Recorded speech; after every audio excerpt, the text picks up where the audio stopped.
morning, everybody. Hello. Howdy. Hello. Howdy. Swampy Monday, huh? After a swampy weekend. So hot. So hot. I was thinking of Moon on Saturday. Yeah, you were. Were you outside? So you were down in Festus. Saturday morning, yeah, down in Festus for the blood drive. Were you inside or outside? Inside. Oh, lucky. Oh, lucky. They always put us outside. I was going to say, I have done that parking lot outside before. So they had two buses because almost every single slot was full. I think by the end of by the end of it, we had every single appointment full. Two buses outside, but no, we were stationed inside by the, what do you call those little things? They're not windmills, but they're like yard adornments where they're like ladybugs made out of metal or something. Oh, so you walk in to the right. Right. Yeah, okay. I know exactly what you're talking about. Yeah, by the little... lawn adornments. Lawn adornments. Yeah, that's what it was. I was like, well, I walked outside. Oof. It was sticky. Oof. It got sticky quick, too, didn't it? And it was the air was not moving. Yeah. It was gross. I mean, it was swampy. And it's going to be swampy for the next couple of days, too. Yeah. Good. You know what? In a weird way, though, I didn't mind it. Granted, I'm not, laying asphalt or roofing. And I feel for those guys, man. Like, I got a lot of buddies that are roofers, and these are the days where... Well, it's a good excuse to stay inside. I don't know how they do it. Other than that, though, I kind of didn't mind the heat. Now, that's also because I went straight from that gig to working on some music. I worked on some music. I'm producing 2 records right now. So I was working, and then my wife was like, the kids are all gone. They're all working and doing different things. We should get in the pool. And by the way, my wife and I, we didn't even get in the pool last year at all. So we got in the pool. That's insane to me. As somebody with no pool, I'm very upset. Oh, no, I went and sat by the pool for about 3 minutes on Friday night. And Yeah? I went, What? You guys are nuts. You didn't get in? No. What? Dude, it was kind of amazing. I was yesterday. I got my Hoosier pool inflated and was in that yesterday. Put it on the deck this time, not the driveway. So I'm a little bit more or less Hoosier than normal. You put a pool on a deck? Yeah, it's like it's a kiddie It's like a pool. kiddie pool that you empty at the end of your experience. It's not like you can't swim in it. That sounds pretty cool. It was You just sweet. lay in it. So I had that thing up on our deck, our new deck that we had built, last fall, and I'm in there, and I have the hose so I can mist myself as the water warms up. I have a washcloth and some ice cubes, that I can put over my face, and I was sitting here thinking of every friend I have with a pool, and how I just you were need to. envious. I was envious, and then the bassist of my band, Richard, he has a pool that we practiced at his house in Chesterfield. He texted me at like 2:00. Now I'm at Lowe's getting other supplies for Hoosier things. Right. He's like, you should have come over. I'm like, well, maybe tomorrow. I said, maybe after work today, I'll come over there. Dude, y'all are welcome at our pool anytime. You're like sweet. Any of you. But nobody ever asks. We always, even though you say that, I know. people feel obligated. Like I am just that type of personality where I'm never going to ask to come over. But you should. I don't spend a lot of effort, if I'm being honest, but I spend show enough effort to make it frustrating that I don't use it very much and that not enough people are using it. The kids Yeah. use it a whole bunch in the first half of the season, and then I'm just taking care of a really pretty pond. Yeah, that was my dad's frustration. We had a pool growing up, and my dad would be out there every Saturday morning skimming it and making sure all the chemicals, everything's right. Yeah, I'm always He'd be working out there on it. with the little testers, shaking it up and with the drops and making sure the pH balance was good and everything. And then I go, Dad, I'm going to somebody else's house to go swim. Right. And then he Like, bitches well, we about got a pool back here. Right. Yeah, that's me. I'm going over to Jimmy's house to go swim because, we have a pool over here that I work very hard on. I just don't want the people with the pool to feel like they got to entertain. I or don't. That Hey, I'm the perfect guy. I'm the perfect inviter here because I won't feel the need to entertain you. I just want to lay in the pool and be quiet. Yeah, well. Dude, that's all I want. That's exactly what we did. We put a speaker out there. I had an NA beer because every once in a while I'll get pleasure from that, and it was so hot. I was like, "Well, getting crazy over this here. this will be a nice thing to do." Right. And I had that, and I just sat there, and we didn't even talk. We just Whoa, love it. getting nuts kinda with the floated. NA beers, huh? Whoa. Let him have his That's fun, man. crazy. That's great. Whoa. It hit the spot. Dude. And I'm sure it did. I looked for one at the racetrack, and they didn't have any. And I was butthurt about it. It's blasphemous to NA? have NA at the Yeah, you can't. racetrack. That's illegal. I said, yeah. Dale Earnhardt Jr. will just I arrive. felt like the guy in the salsa commercial. New York City. Well, I'm surprised they didn't clunk you over the head, put you in a golf cart, and drive you out Me to too. the road. I was like, you guys don't happen to have any non-alcoholic beer, dude? Just something cold and Check this guy out. Yeah, she just like... It does hit the spot. It was like the lunk alarm at Planet Fitness went off. When it's that hot outside? Check Mr. NA out. Yeah, but hell just yeah. a real cold NA beer, man. Well, we had a nice time at the Hot Shots in Arnold. And we were inside, thank God. We were inside. It was lovely. I thought you guys were outside. That's Me why too. I texted you. I was like, you're going to be having Mama Nona's sweaty balls. No, we were lunch inside. Today. It was an indoor gig, and nice. Hot Shots Arnold back open after being closed for almost 90 days. After the 314 tornado pretty much took that whole area apart. Yeah, it was fun. That Not the tornado, but the party on Saturday. Well, that Club Fitness over that's in the same parking lot still closed. Just the pasta house across the street still closed. I mean, that tornado blew through that area. Arnold's got its priorities in line. They're like, the gym, the pasta, no, Hot Shots, get it fixed. Open. Get That's it how you open rebuild now. the community. Okay, not joking around. When Lern and I walked in, round of applause from the entire place. It erupted. I felt like we were at our wedding reception. Like we walked in and it was just, and I couldn't get over it. And I honestly couldn't see far back. I had my glasses on as we walked in, like, holy crow. And I was yelling, "Stop it, guys!" But I really wanted it more. Yeah, that was great. I wanted Stop it, more. keep it coming. Stop Stop it. it. Stop it. A lot of people. Seriously. Yeah, Yeah, there was a ton of Sit people. down. Helped my self-esteem for like 2 days, like 48 hours of self-esteem. That's what Yeah, they did. that kept me going for a good 2 hours. Yeah, it's great. Like I was floating. I was like, oh, round of applause. Everybody standing up. Stop it. Yes, I love it. Please, I'm drinking it in. We love Arnold. You're huge in Arnold. Big in Arnold. Yep. They love us down there. Yesterday, we had another family over for dinner. A couple we hadn't seen in a while. And the old Sunday hang is always risky for people that wake up early. Mm-hmm. You know what I'm talking about. The Sunday afternoon hang is a risky affair. Yeah. Because you just want to hang, but the hang actually induces the Sunday scaries. Because then you're just like, oh man, you start timing everything. Yep. Well, and I was the lame one too, and I'm like, I gotta call it, guys. What time? About 8 o'clock. Huh. I said, guys, I gotta get up.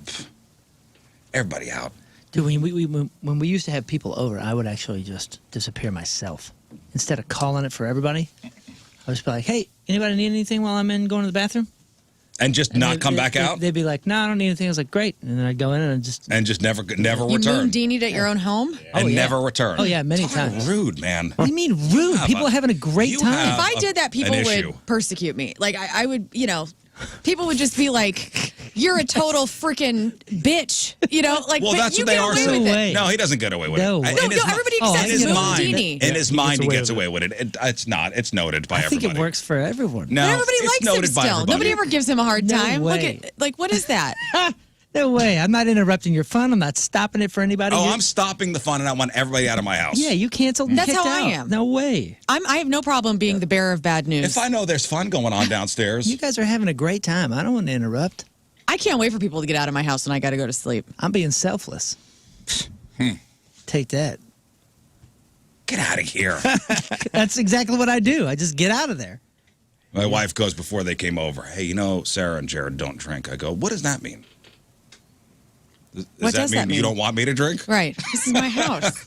Yeah. What are you talking? You're right. Niels, what does that mean? Part B is Comma what? don't offer it. Don't have it in Yeah. front of it. Like what's the rule? What's the second part of the rule? You got plenty of people in your. Look, there are 3 of 5 in here don't drink. Well, I know, but she made it a point to yell it to me. Sunday. I know. It's so you wouldn't make a fool of yourself That's and offer. hilarious. Like he's gonna be. You said you weren't drinking on school nights anymore. So did you have alcoholic beverages yesterday? I had to make the comment of, you don't think I could have a good time without alcohol?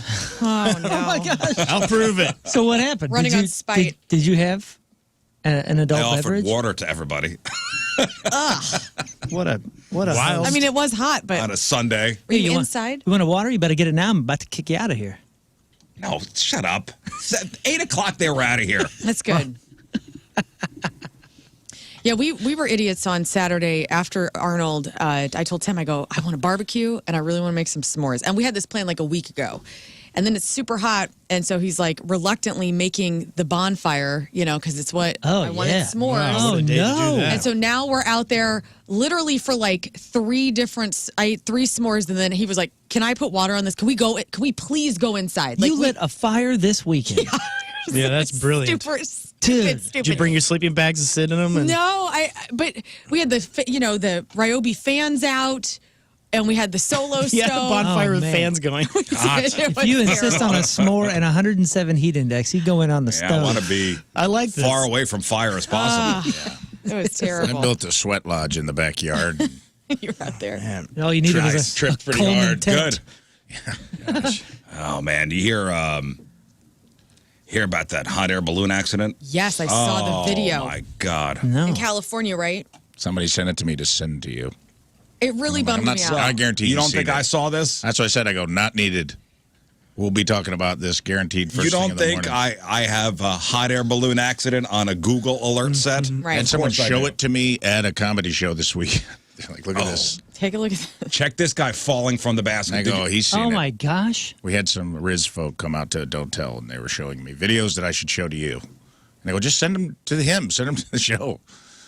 Well, and you guys don't think I see this? I know. Oh, this is in Brazil. I go, he's probably got an alert for any kind of I said, I have a air Google, activity that goes down. Google alert set for a hot air balloon accident, parasailing accident. 21 people in Brazil. Did you see? So I don't know if you saw the full video. I saw enough. So 21 people piled into this basket. Yeah. Like this giant hot air balloon basket. 21. Golly.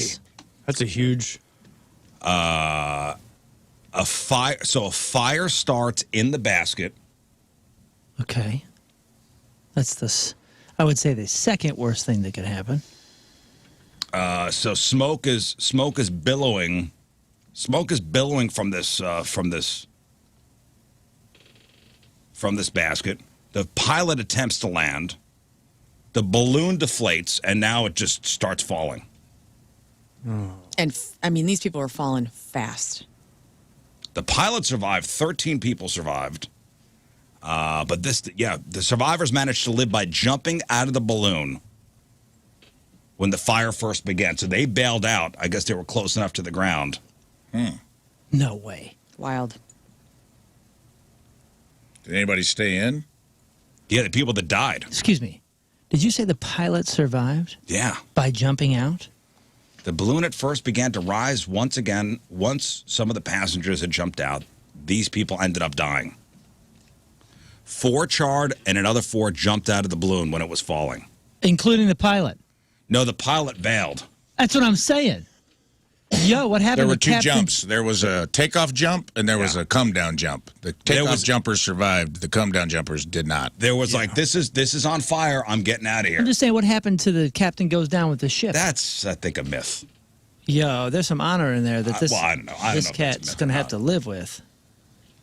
I'm being serious. Like, that's a serious thing. Imagine, but I bet, because it did dip down the first time, right? And then it came back up, as I understood. Unless, so he probably told people to jump. Hot air balloon's got to be at the bottom echelon of captains, right? Well, I'm just You're saying, like, I'm a captain. You're like, Of? What's your vessel's name? Tugboat?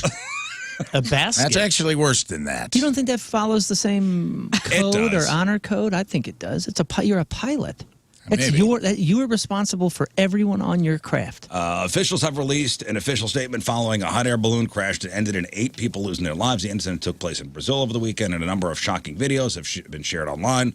Horrifying videos share the moment the balloon caught a light in the air and began to deflate. The tragedy happened around 8 a.m. local time. 21 people are on board.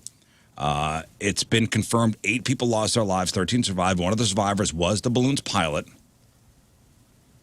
The pilot is reported to have encouraged people to jump from the balloon as it got closer to the ground. Oh. So we tried to tell him. Among the 8 dead were 4 who couldn't manage to jump out. When the weight of the balloon went down, as people did jump, they got caught in the basket as it started to rise again. Oh, no. Well, okay. I guess should have been a time jump. I guess I can see if I'm trying to put myself in his shoes, let's say I'm him and I say, everybody out. Everybody jump. And then I'm thinking, if I go, that will show them that they should go. Yeah. Maybe it'll be more encouraging. I'm not trying to put it on this guy. I'm not. I'm trying to figure out how that kind of stuff happens. That's all. Oh, this is horrible. Because they're talking about Okay, among the 8 dead were 4 who couldn't manage to jump out. When the weight of the balloon went down, as people did jump, they got caught in the basket as it started to rise again. 4 charred. Another 4 jumped out of the balloon when it was falling. 3 of those who died inside the balloon died, quote, whilst hugging each other. Oh, right? We're not hot air ballooning. We're not doing this. I want to. You do? But not right now. Well, I do right now because the prices went down for some reason. Well, you can get it really that's a cheap. good point. But no, I mean, I want to be in that balloon. 21 people in a hot air balloon seems a bit much. Like, I'm thinking like 3, the pilot, Tim, and myself, Yeah, 21 people. That's like a wedding reception up in there. Right. And also, were there children? Do we know the ages of these people? It was $100 per person to fly in this thing. It was supposed to be a 45-minute flight. We're going to say no, just for our mind. Yeah, I would hope so. No kids? No. Yeah, I don't see any ages. It's terrible. Because the number makes me feel like there's little people in there. Like, you can put 10 kids in there, and that's like 3 people, the size of 3 adults. You know what I mean? Yeah, that's one of those activities where, what could go wrong? You're just floating there, huh? My goodness, man. Oh, and there's video. You could see somebody falling out. It's awful. I know. It's awful. Was this weird? The fire started in the actual basket, right? Not in the burner? Yeah, but the heat from that is going up and filling it up as well. But yeah, so nobody has said what the reason for the initial fire was? I didn't read it. Like a candle or something? Or did something go wrong where I don't read it, man. Where the thing went, And I want no part of hot air ballooning. awry? What is that thing called? Yeah, that's what it's called. Yeah, that's the name Burner? of it. Yeah, here, Burner. here, The pull burner. this on the... The burner. It is fascinating. I do love a good balloon glow, if I'm being honest. Sure, me I'm on too. the ground and I'm not getting in your basket, but I'll watch you. I love watching them come into Forest Park and leave Forest Oh, Park. yeah. I love the Freaking balloon race. Love it, Yeah. dude. We went to one Beautiful. at Brookdale Farms last year, and I love it. I love a good balloon glow. It's so fascinating. From the ground, though. It turns you into a kid. I love the going up balloon and, glow when they're blowing them up? Yeah, I love going over there. They'll let you check out the basket and then be there when Sure. they're doing the just kind of see all the little parts of it, and then when they take off, it's very exciting. You got rock and roll playing behind you. I mean, I'm not much for adventuring anymore. we did that. It was a rodeo. They did a rodeo and a balloon glow. Man, it was awesome. Heck of a night. I think I'm getting too old to try new things. What? Come on, man. You can't give up yet. Don't You're do only that. 47. You can clock out of some stuff, though. What can we give up? Yeah, hot air ballooning. I just found out I got an opportunity to go skiing, and I'm on the fence. Oh, man. We've talked It's about too this late, buddy. before. Is it too So I late? got Too late. invited to someone lives on lives on the resort What? somewhere up in like Idaho or somewhere, and I'm Enjoy the resort. You don't need to go I skiing. don't know. They're Sit like, in the come hot on, tub." come and ski. We'll teach you, and I'm like, You should do it. It'll be God, easy. If you've never skied before, have you ever had skis on your legs? water skis, never snow skis. Snow skiing is easier. Water skiing sucks. I was not good at it. I got too wide of feet, my hobbit feet. The skis pop off, and then I'd eat it. I'd pop up, and then the ski would pop off, and then it was game over. What is the cutoff for skiing? Because I've never gone either, and as a I think family, it's we've 40. talked about 40. it. I think it's 40. Okay, so I got to do it this year. This is your last year of Oh, it. no. This is it. You may have already, I think 39 maybe. Hey, I think and when you hit 40, you But got to also, clock out of a couple I feel like things. height helps, right? Like if you're at a certain height, That's it's true. Quick, like so, I think if you're under 5'5", you could probably still do it up to Okay. like maybe 45.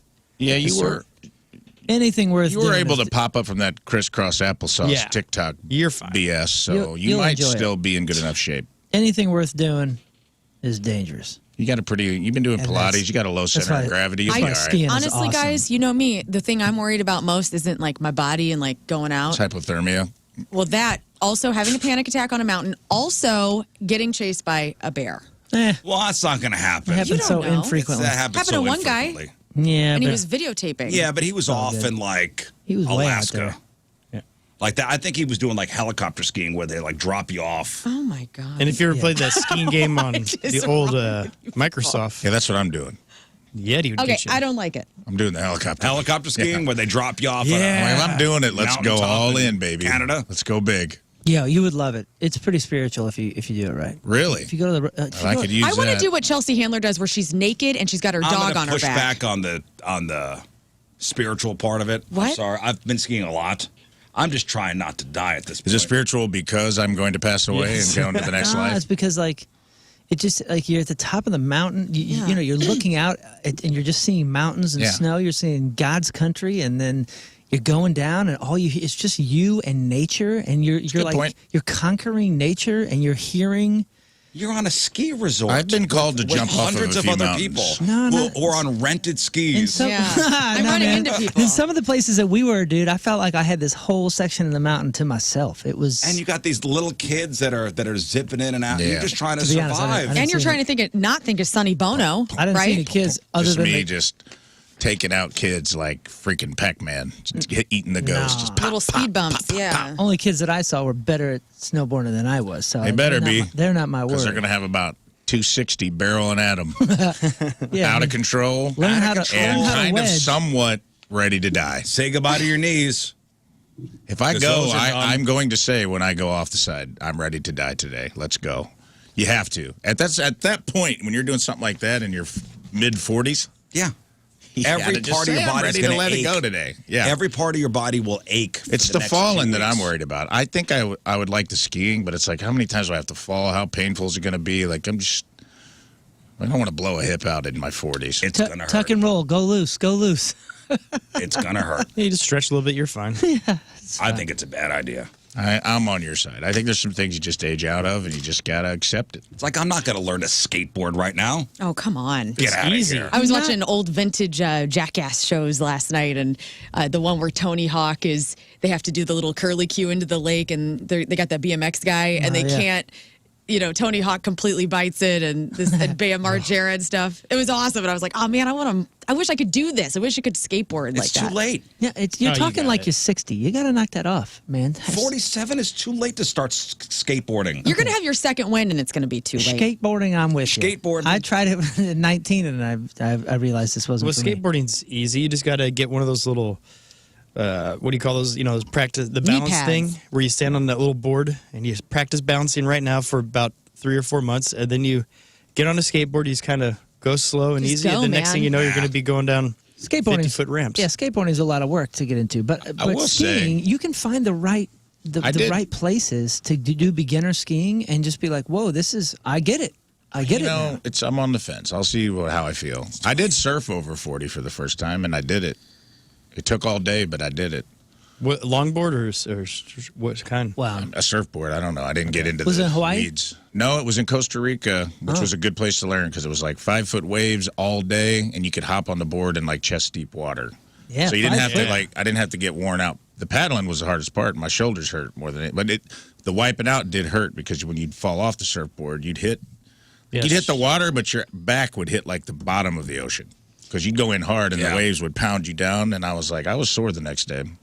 Oh, But I skiing is did gonna ride make one you all the way sore. into the beach, and I was like, Skiing is going to make you sore. "Ahoy, If you're not sore, it wasn't worth it. mahalo, brother." Oh. I saw a dog surfing this weekend online. Yeah, dude. And how's he get up Embarrassing. there? Like, this is like a golden retriever. Yeah. And like, what's that like? Because I understand, does he have the board and he's out he's swimming, he's dog paddling over the waves, and then who puts him on that board? Or does he just get up? Because all I could see was this damn thing surfing in By himself. by himself. Oh, the guy must have fallen off. It was incredible. Yeah. His owner's gone. If you see this, the bitch fell off. Yeah. Well, good luck skiing, Rafe. You should do it, dude. I don't think you should do it. My whole Try pen just everything once. exploded. That's when a bad sign. This is an omen. I just Do wrote, not should I ski. go skiing? And my entire And your pen pen exploded disintegrated. when I Right. hit the Yeah. exclamation point. No, it's only when you said no. It's not good. That's when it exploded. That's an omen for You got to stop not acting going like you're skiing. 60 because you're going to be 60 at I'll some go point this and be like, weekend. God If dang, it's I gonna wish I'd have end done my this stuff life- when I was 45. Pretty cool way to go. Skiing? You're not allowed to die right now, okay? If you, it's a better way to go than like just Hot air ballooning? Yeah, like choking. Yeah. Or just like choking. Getting choked Nobody's out by going your anywhere. yo-yo. No, hey, nobody's going skiing and nobody's going hot air ballooning. Fine. Okay? That's it. Wait. Proclamation has been That's it. set. We Water can't risk skiing it. okay? I just won't tell We you. can't risk it. I won't tell you, Dad. We can't risk it, guys. I'm in. Sneak away and do it. I do want to bring up something from Saturday that now before we went to the hot shots, I took a really nice shower, kind of clean myself up a little bit. Must be nice. And it was so hot, even the walk from the from the parking lot to inside. And I was like, and I was pretty self-conscious about how it was smelling. Were you? And was anybody else? I always am. Yes. Nah. What do you mean, meh? No, I'm saying nah. You just like it's like a mind over matter thing. When it's that hot and you get outside, you basically just like, I am calm. My heartbeat is slow. I will not perspire. Deodorant. Should wearing it be part of the social contract? Yes. You know, those unwritten rules that we all follow to make life together a little more pleasant. Oh, deodorant in general? Deodorant in general, yeah. Yeah, man. The think cats, so. the whatever cats you that can sat do next to me. cover up the smell. The dudes that sit next to you in an airplane. That's fine. If it's your daily and you don't wear something, fine. But you're on an airplane. There's a contract here. Yeah. A basic social contract. It's got like 2 or 3 lines, and one is just don't offend the person next to you with a horrible BO smell. You know, with this kind of weather, we're a lot more aware of how we smell and how everybody else smells too. And there are endless options for deodorants these days. You know, you got your sprays, your creams, your wipes, your natural formulas, you name it. It's a $27 billion industry. But is it really just about personal preference, or do we owe it to each other to keep the BO in check? I think we do. I think the Huffington Post did a big article about this. Should wearing deodorant be part of the social contract? And historically, smelling fresh was a privilege. Before modern plumbing and daily showers, only the wealthy could afford perfumes and powders to mask body odor.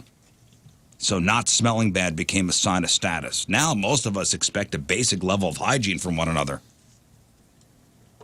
Things like showering, wearing clean clothes, using deodorant are ways we show that we are functioning adults.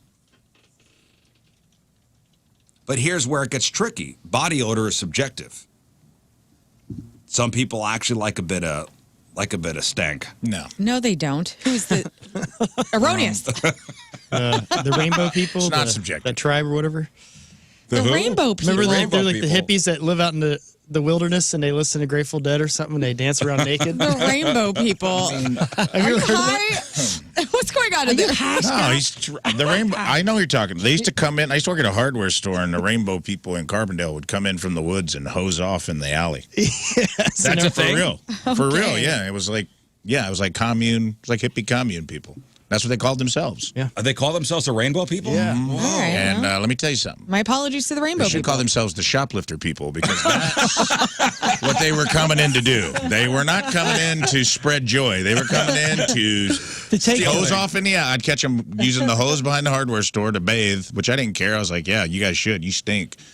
And then go into various businesses in a strip mall and stuff as much stuff down their pants and run as they could.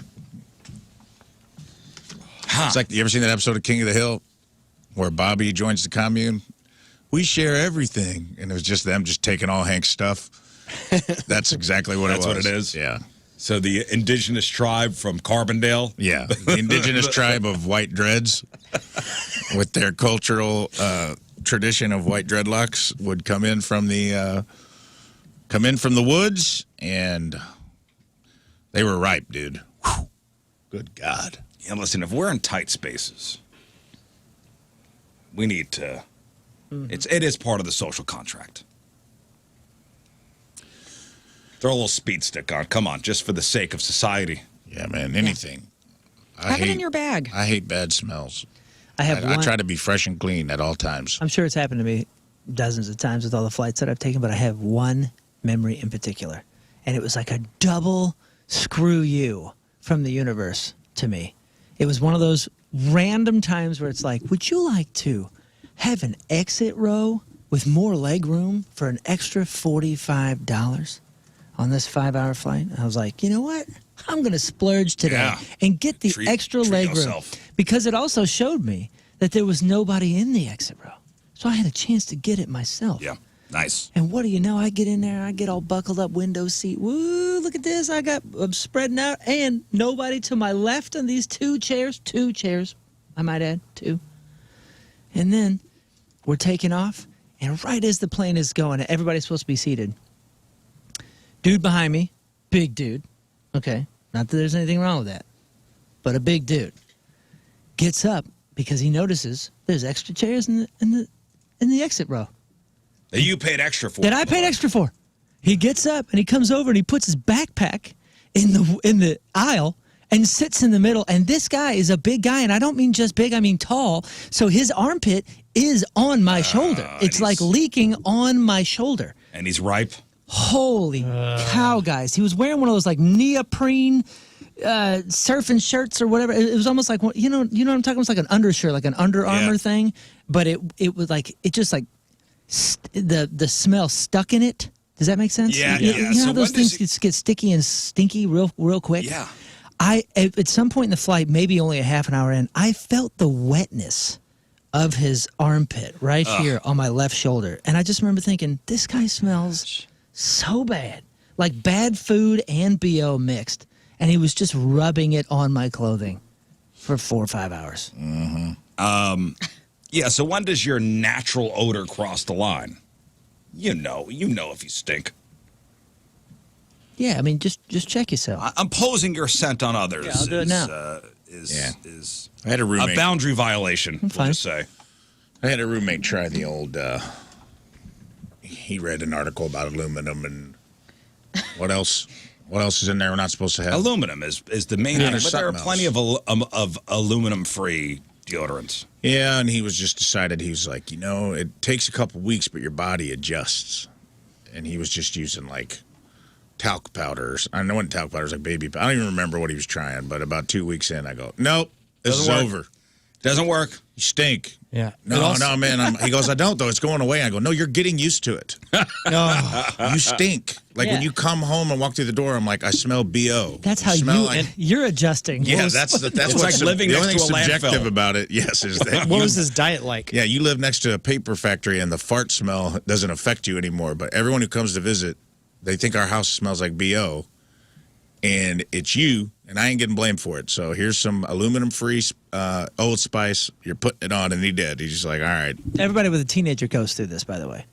Because a teenager, Oh, yeah, certain point. Oh, yeah. they'll start using it here and there, once a week, whatever, because it's like kind of a fun habit to try to get into. And then all of a sudden, in just a flash, just like snap of the fingers, you need it every day. You stank. You need it every day. Yeah. And somebody has to tell them because they don't know. Don't bring that stink in here. But no, you could do, you don't have to have the harsh deodorants. Like, I never use any. There are plenty of... You don't use deodorant at all? No, That's why you're in that room by yourself. There's other microphones in here. Have you not noticed? I'll use like the ones that are basically have like coconut oil and that's it. Yeah, and you just rub it on aluminum-free is fine. You rub it in there till it dries and you're good to go. It doesn't Are stink. you sure you're good to go on a day like yesterday? Let's say you're working I went outside. hiking. Come here and let me Saturday. smell you right now. Get in here. You went Let hiking him on smell Saturday? your pits. Get in here.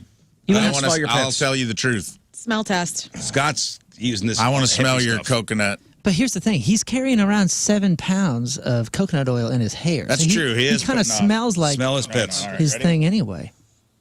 All right, not bad. Let me see the other one. Pretty good, honestly. Not Okay, bad. all right, It honestly did smell like a coconut. It did smell like a coconut. But he smells like a coconut. He's a walking beach. It could be his hair. He's a walking beach for sure. I mean, he's had so much of it in his hair. Right.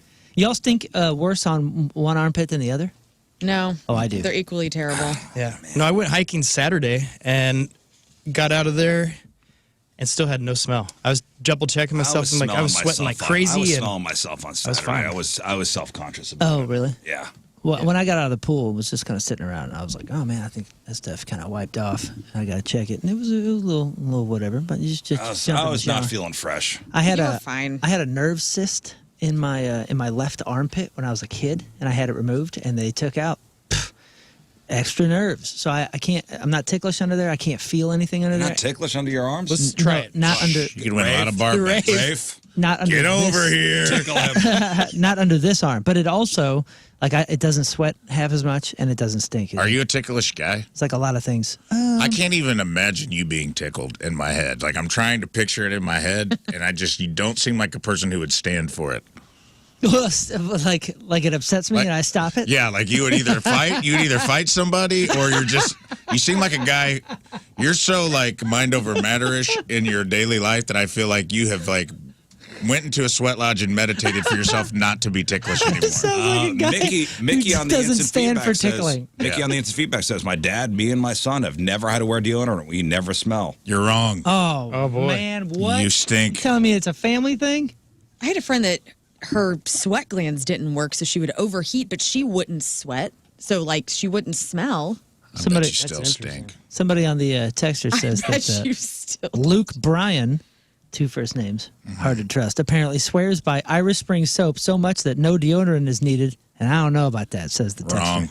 Wrong. That's what big Not Irish unless, soap not wants unless you you're to think. duct taping 2 bars of Irish Spring under your armpits before you go out. Well, Sounds he like Still basically the Irish showers Spring before- commercial where they're showering underneath the waterfall and the Right. guy Sounds like- slices a piece off. Yeah. Spring. But he probably showers before he goes on stage and showers immediately afterwards. He's probably never really in a sweaty Sounds spot. like that. But no, I was cat's going to been say, I paid. know Moon is definitely girl crazy. You could test that on him. Oh, is that the leg? Is Yeah, that the yeah. leg Squeeze the tickle? leg. Yeah, I'm ticklish He's there. girl crazy. But There. you're probably right, man. I don't stand for tickling. Yeah, you seem like you wouldn't. Who likes You to seem be like tickled? you seem like. Well, I mean, I some like people to be tickled. Some You people, do? no one may No. like it, but I think some people are like more ticklish or more likely to be like, cut it out. I just feel like there are certain people that the minute you start tickling them, they might swing on you. Yeah, I think I will. You try to tickle me, I'm going to get violent. Should we see who's the most ticklish in here? When's the last time you've been tickled, though? It's been a long That's time. hilarious. I tickle Tim all the time. You do? Yeah, Aw. because he's quite sensitive under his pits. And I know that. It's like the one thing, it's like the one defense I have is Oh, really? getting up in there, you know? To tickle him? Yeah. Does he sound like the Pillsbury Doughboy? He hates it. Nobody likes being tickled, but My kids are It's fun to- ticklish on their neck. Like even if you like Yeah. touch the Oh, back yeah. of their neck, they're Anybody. ticklish. I'm not ticklish in any of those senses. by the way, just keep it on pits and BO and stuff. I did have numerous people take photos with us on Saturday who were very pit conscious about me being perfect for underneath their pit. And we're like, hey, I don't want to get my pit on you because I don't want your shoulder to smell because we talked about that He has a last tiny week. lady. Precisely. So I really Hey, that's appreciate nice. everybody's wow. Well, that's consciousness nice. of that. That was very sweet. Nice work. wow. Society is figuring it out. We're trying to are. figure it out. We're doing That's what it so is. good, you But guys. if we, listen, the social contract with deodorant, it's swampy out there. Let's just start caring about one another, okay? Okay. And if you're going to be in close, tight quarters with other people, think about them too. And think about that for Thursday when we're at Captain Jim's. We're gonna be because outside. We will be outside and everybody will be smelly. I think I'm committing to shorts. Wow. Dang. I've already been thinking about Quitter. it, and I got to hype myself up. It was so hot you last time. quitter, dude. It's You gonna wear be hot jeans out Don't there. leave me. I Are you? will. All I right. always do. All right, Don't then I will. you- God I will dang not. it. I will not be having pants on. I've been Quitter. trying to commit to like just wear something comfortable because you sweated so much at the last one. I think I may do. I think I worked. Did I wear a cutoff shirt last year? Yeah, I you cut were my who jeans off figured it at the out. event. I think I may do What? a cutoff. I cut my jeans at the event I the remember first year that. we The did cut it. off so I can see your belly It button. was so hot. Yeah, crop top. Let's I all may wear go crop Is that tops what you on mean? Thursday. Let's just go shirts. I may go dude. sleeveless. Let's just go shirts only. Winnie the Pooh it? Donald Fine. Duck. Yeah. Did you guys? Winnie the I talked Pooh about it. this briefly last week. Did you guys see the viral video yet of that UCLA graduate who basically showed off using ChatGPT to finish his college projects? No. Anybody else see this? No. Oh, The kid with the dude. computer? It's been blowing up on. Yeah, Oh, okay. I didn't know what. Yeah. I think I did see that. it's been blowing up on social media. So here's what happened. So at his graduation ceremony, this kid, he's decked out in his cap and his gown. He whips out his laptop and puts ChatGPT in front and center for everybody to see. And he wanted the world to know that the famous AI chatbot helped him complete his final assignments before he officially graduated. Somebody caught the moment on video, and it's gone everywhere online. And the post was even captioned, UCLA graduate celebrates by showing off the ChatGPT he used for his final projects right before officially graduating. I'm assuming they're going to revoke his degree, right? Well, the reactions have been mixed online. Not everybody was cheering him on. A lot of people were pretty upset. Some folks felt it was just next level foolish to brag about using it, especially since his final grades weren't even in yet. One commenter said cheating will always be there. However, to flaunt it like it's nothing is next level foolish.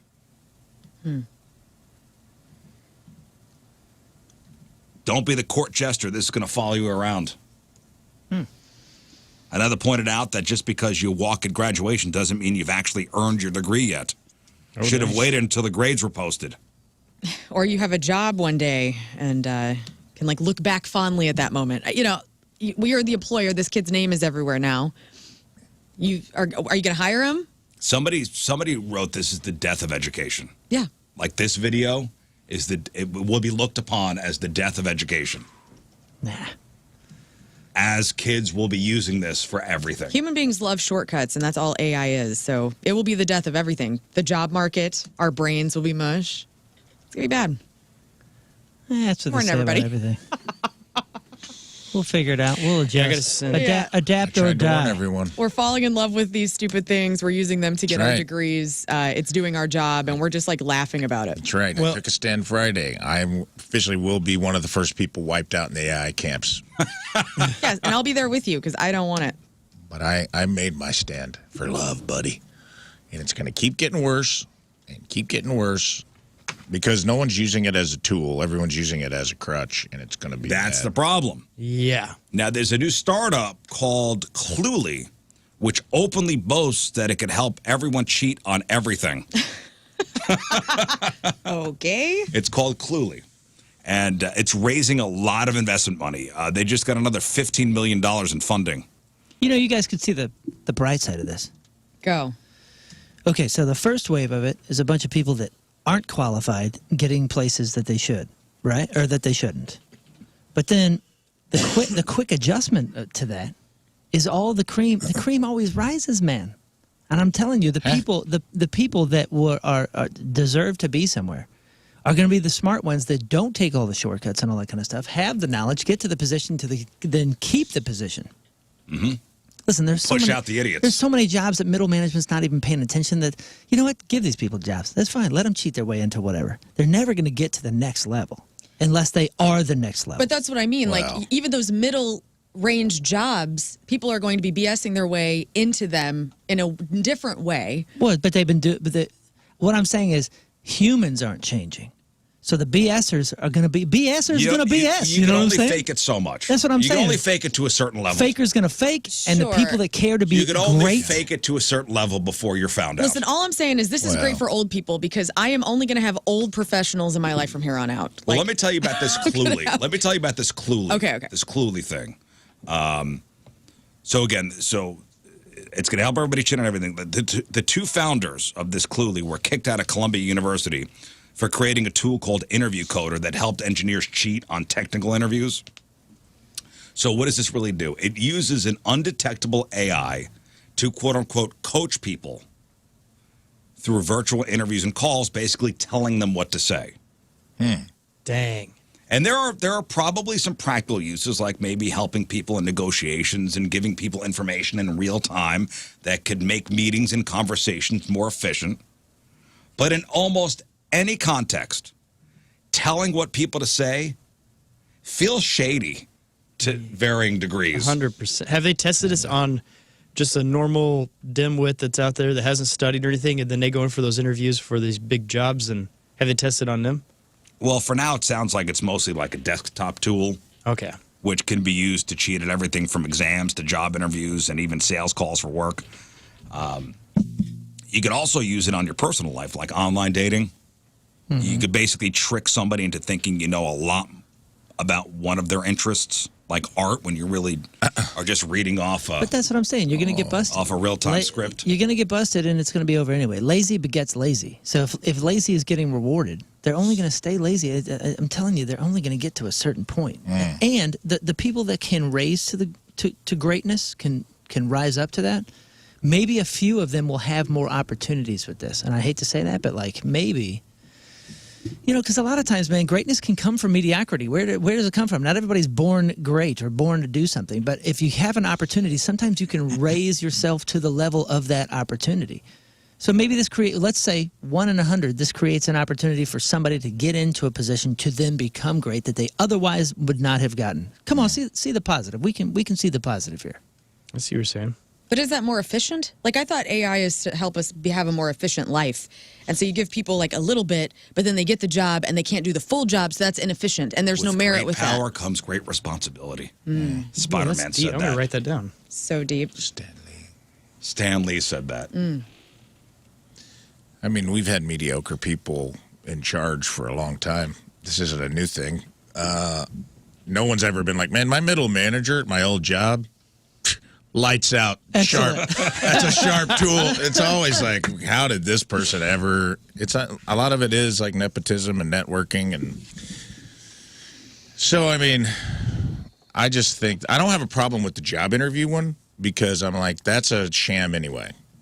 Like I've been on some of these interviews where I'm like, you're at a disadvantage because they're prepared and they're asking all these dumb questions. Like, what if you were an animal? What animal would you be and why? Yeah, most interviewers are Fine. garbage. Yeah, that's what I'm saying. That's So I don't really have a problem with the cheat code for the interview as long as you're ready to rock and roll when you get the job. If anything, honestly, it should be the interviewers. Give the interviewers the $30 a month ChatGPT or whatever the heck it is. Yeah. And tell them, hey, tell the ChatGPT what you're actually looking for in this position, and then give you some questions that are relevant instead of that. What animal would you be if you were an animal? You know what I mean? Like, give me something that's relevant here.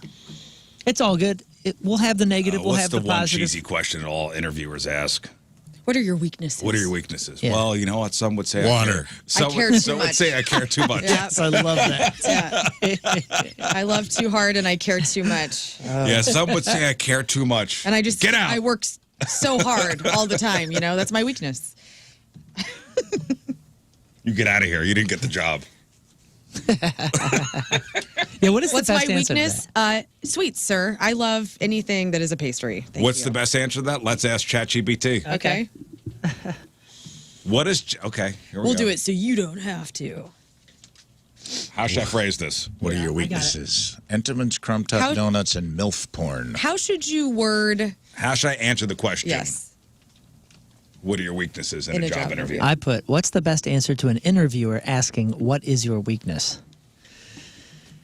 I tend to be a perfectionist, which means I sometimes spend too much time double-checking work or trying to make something flawless. Over time, I've learned that aiming for excellence doesn't mean chasing perfection necessarily. I've started setting clearer deadlines for myself and using tools to prioritize tasks so I stay efficient while maintaining quality. Get out. Hey, man, this is honest, not cliche. It shows self-awareness, and it ends with growth and a solution. What do you want from me? Want you to use your damn brain, son. Garbage That's what manager. I want. That's a great answer. That's a great answer. That's not bad. Yeah, That's it's a great a one. very good answer. That's a strong sample. But don't use that. Yeah, they're saying that teachers could use, they have quote unquote software to help figure out if something's AI or not. If it's, if you're handing in AI checking AI. Now Is that what it we is? removed everyone from the equation.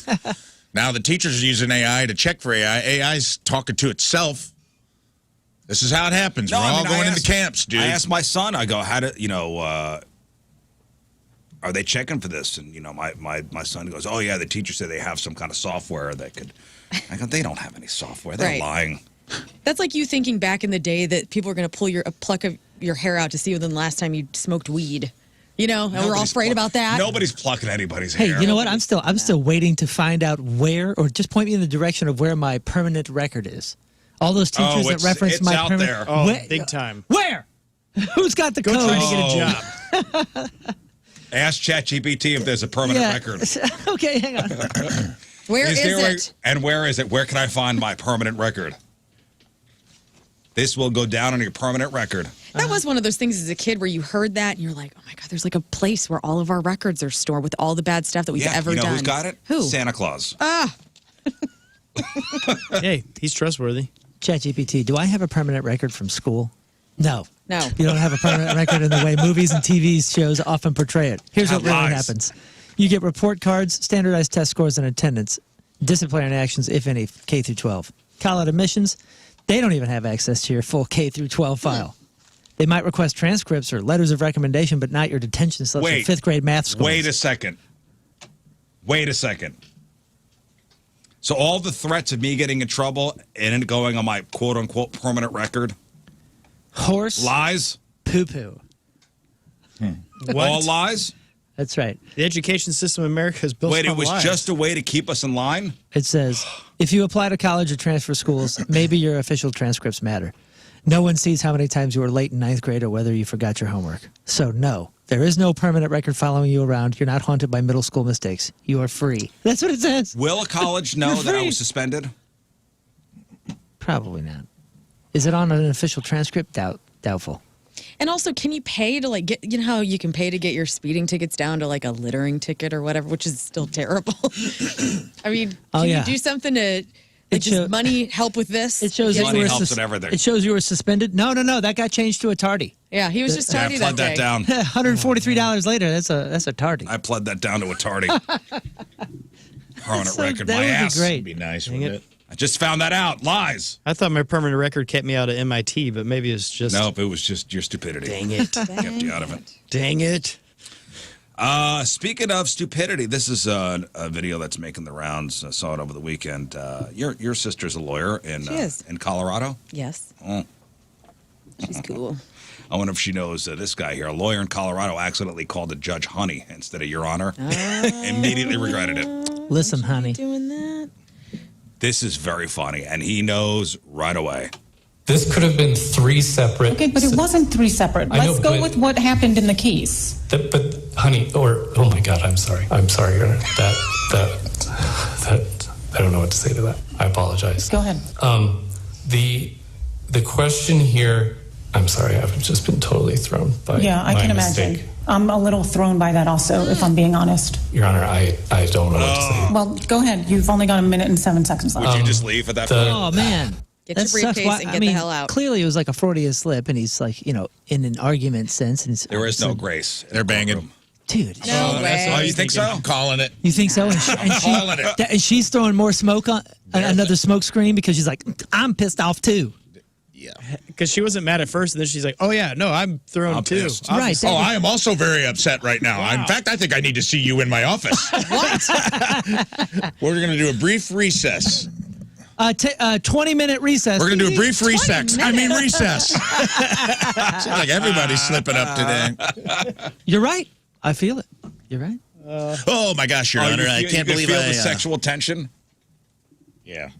Oh, I know. I felt the moment of him going, "Oh no, it's over." I honestly think him addressing it made it worse. Let's hear it again. This could have been 3 separate... Okay, but it wasn't 3 separate. Let's go with what happened in the case. They're already got a thing going on here. It's already contentious. Mm-hmm. It's already contentious. But, honey, oh my God, I'm sorry. No, I don't think they're...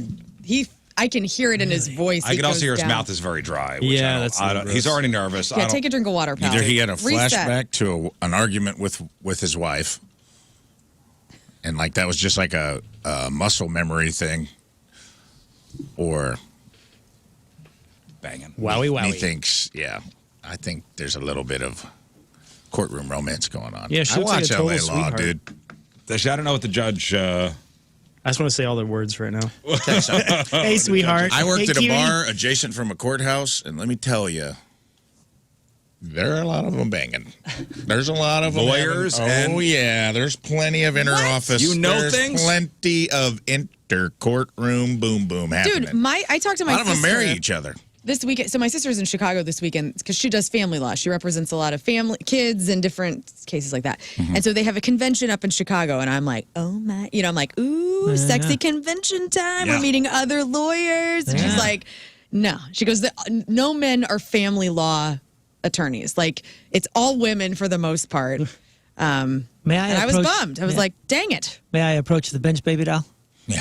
Hey, you hot thing. I object. Excuse me, Judge. Do those legs go all the way up? It's Colorado. I'm assuming everybody's high anyway. That's a good point. Yeah. May I cross-examine, sweet cheeks?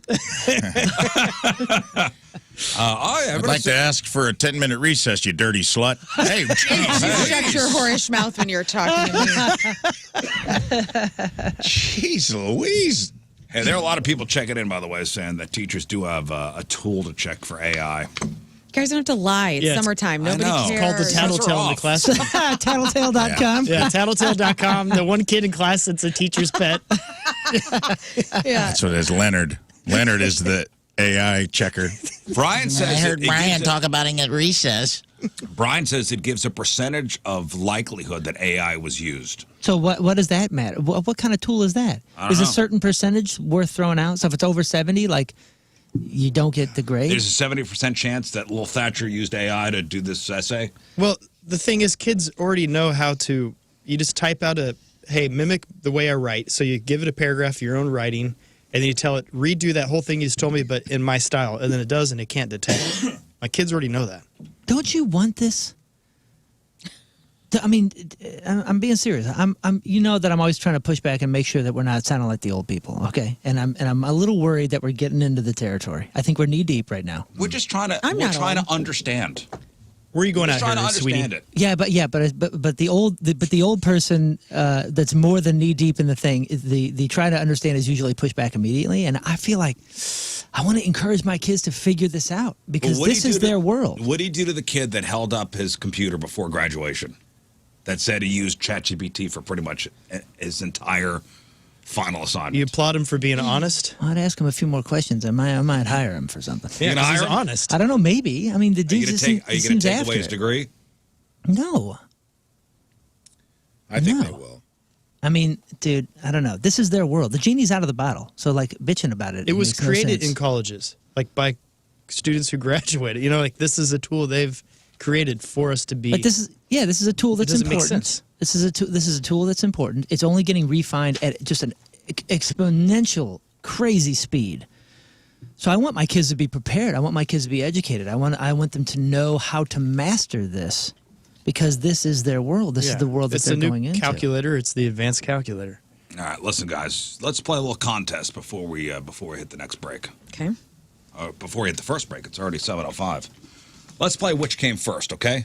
Oh, boy. Yay! Don't we love this game? We do love it because we always learn. This is hard. We're going to play which came first. So I'll give you two things. You tell me which came first. Okay. Who wants to start? Hang on. Did Me? you make this game with AI? I just want to make sure. We'll find out in a second. Yes, that's a yes. All right. It did. I'll assist, put it- It did assist me. I'll Okay, put thank it you. into I'm just the- keeping it real, man. I will tell you that AI did assist. I hope you checked your notes. 70% likelihood. It is a 100% likelihood that AI did assist me with this. Okay. Okay. Start with Scott. Scott, what came first? The Blair Witch Project or Gladiator? The Blair Witch Project. Yes. Yeah. Really? Wow. 1999 versus the year 2000. Moon, which came first? ER or NYPD Blue? Ooh, I don't know. I don't know either of those. I'll say ER. Darn it. PD Blue 1993, Wow. ER 1994. Whoa. Oh, big whoa. Learn. Both They are- showed his butt on TV Sipowicz. before Clooney. Who did? The cutest NYPD butt in Blue. history. Blue. Remember that was a big deal. They showed Sipowitz's ass in the shower on Sipowicz. primetime TV. Yeah, the guy he went to Carbondale graduate. Really? Carbondale's What's that on, guy's huh? name? Carbondale's own. Dennis nice. Rainbow. Dennis Franz Rainbow Man. Wow. Dennis Franz. You don't remember Dennis Franz? I don't know anything. He know. had the Look horseshoe. at that ass. Oh my He was gosh. so Horseshoe hair. famous. Yeah. Yeah, he's the poster child for Carbondale. Oh, yeah. That's Carbondale. Wait, they showed his ass Yeah, on look at that NYPD butt. Blue? You know what's wrong with that? It looks like a guy that has Nothing. no I'm ass, aroused. if I'm What's being wrong with honest. you? He's the guy that popularized wearing a tie with a short sleeve button up. That's hilarious. Oh yeah, that look. Short sleeve button up with the tie. All right, Learn. What came first? I Like It, I Love It by Tim McGraw or How Do I Live by Trisha Yearwood? What a terrible question. Would you like me to go to another one? No. She's fighting with AI again. I'm going to say Trisha Yearwood. Tim McGraw 95, Trisha Yearwood 97. Well, what movie was that part of? That Trisha song was part of a movie. How Do I Live? Yeah. Was that? Gladiator? Was it Armageddon?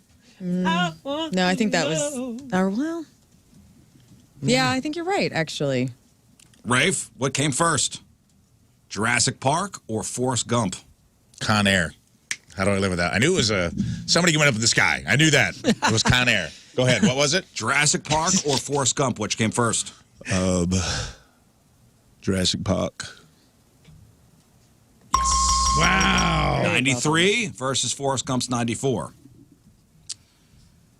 Moon, what came first? The Matrix or the movie American Beauty? King Scott. Oh, I'm sorry, King Scott. Thank you. My bad. The Matrix or American Beauty? Ooh, this one's super easy. The Matrix. Yes. Oh, Yeah. really? March of 99 versus September of 99. I remember that. Nice. I thought American Beauty was earlier. Moon, what came first, Mad Men or Breaking Bad? Well, let's see. AMC. I want to say Mad Men. Yes. 2007, 07 2008. versus 08. Yeah. All right. Lern, what came first, Shrek or Monsters, Inc.? Shrek. Yep. April of 01 versus November of 01. Dang. Rafe, what came first? Backstreet Boys, I Want It That Way, or Britney Spears, Baby One More Time? Oh, Lord. I'm going to say, gosh, I'll say Backstreet Boys. Britney, 98. Backstreet Boys, 1999. Doggone. Yeah. Scott, what came first? Lost? They seem or- so much older than her. I know. I know. Lost or Desperate Housewives? Get me lost. 9 months. You're the 04. king. Thank you. I don't know. Moon, what came first? Terry Hatcher's hot. The Lion King or Pocahontas? Oh, my gosh. They were made at the same time. Pocahontas was going to be the big one, and the B Squad was given Lion King. What came out first, though? Yeah, I feel like there was a little bit of delay because they did some recuts and everything with Lion King. So I'll say that Pocahontas came first. Dang. Lion King, 94. Pocahontas, 95. Wow. Interesting story about how those were made. Pocahontas was going to be their big giant thing, and I don't know anybody that saw it when it came out. I loved it. That Colors of the Wind song. Yeah, Vanessa Williams. I remember the music videos. I don't think I ever saw it. Learn what came first, Hanson's Mbop or Spice Girls Wannabe? She should know this. Wannabe. Are you sure? Yes. Do you Can you want to give be? me- Hang year. on. Can I give you a year? Okay, I was dancing to Spice Girls with my cousin. So what and I came was first? crying to Mbop Hanson's in Mbop 98. or Spice Girls Spice Wannabe? Girls. I think Spice Girls Wannabe came out in like 90. Let's see, Courtney was born in 91. So we would have been. Yeah, I think that was 96. And I think Mbop was like 97. So I'm going to go Wannabe by the Spice Girls. Correct. Thank you. Nice. 96 Spice Girls, 97. I know my Yeah. timeline Well of trauma. done, dude. Yeah, I was like, you should know this. Timeline of I'm trauma? the fourth You know, Hanson I was brother. like, listen, you just tapped into her Yeah. high school trauma, so she should know Take exactly. a look at me on the webcam and you're looking at Taylor Hanson or whatever the hell his name was. Okay. Have you seen them recently? I have. Dude, they're so good. That's what I hear, but I can't go there with you She because can't get over it. I literally people when I moved to Columbia Middle School in 8th grade, people would sing that to me in the hallway to bully me. Oh, because no. I looked like a dude. What? Which was fine. I looked like Daniel Johns, but they didn't sing freaking, Tomorrow. That would have been cool. Yeah, you'd have felt Dudley. Rave, what came first, Titanic, the movie, or Saving Private Ryan? That's a tough one. I want to say Titanic came out in 96, and I think Saving Private Ryan came out later, so I'm going to say Titanic. Nice. Nice. 97, 98? 97 was Titanic. 98 was Saving Private Ryan. I remember Saving Private Ryan came out after that because I was in high school on my very first date. We were trying to go see another movie and it was sold out, so we went to Saving Private Ryan.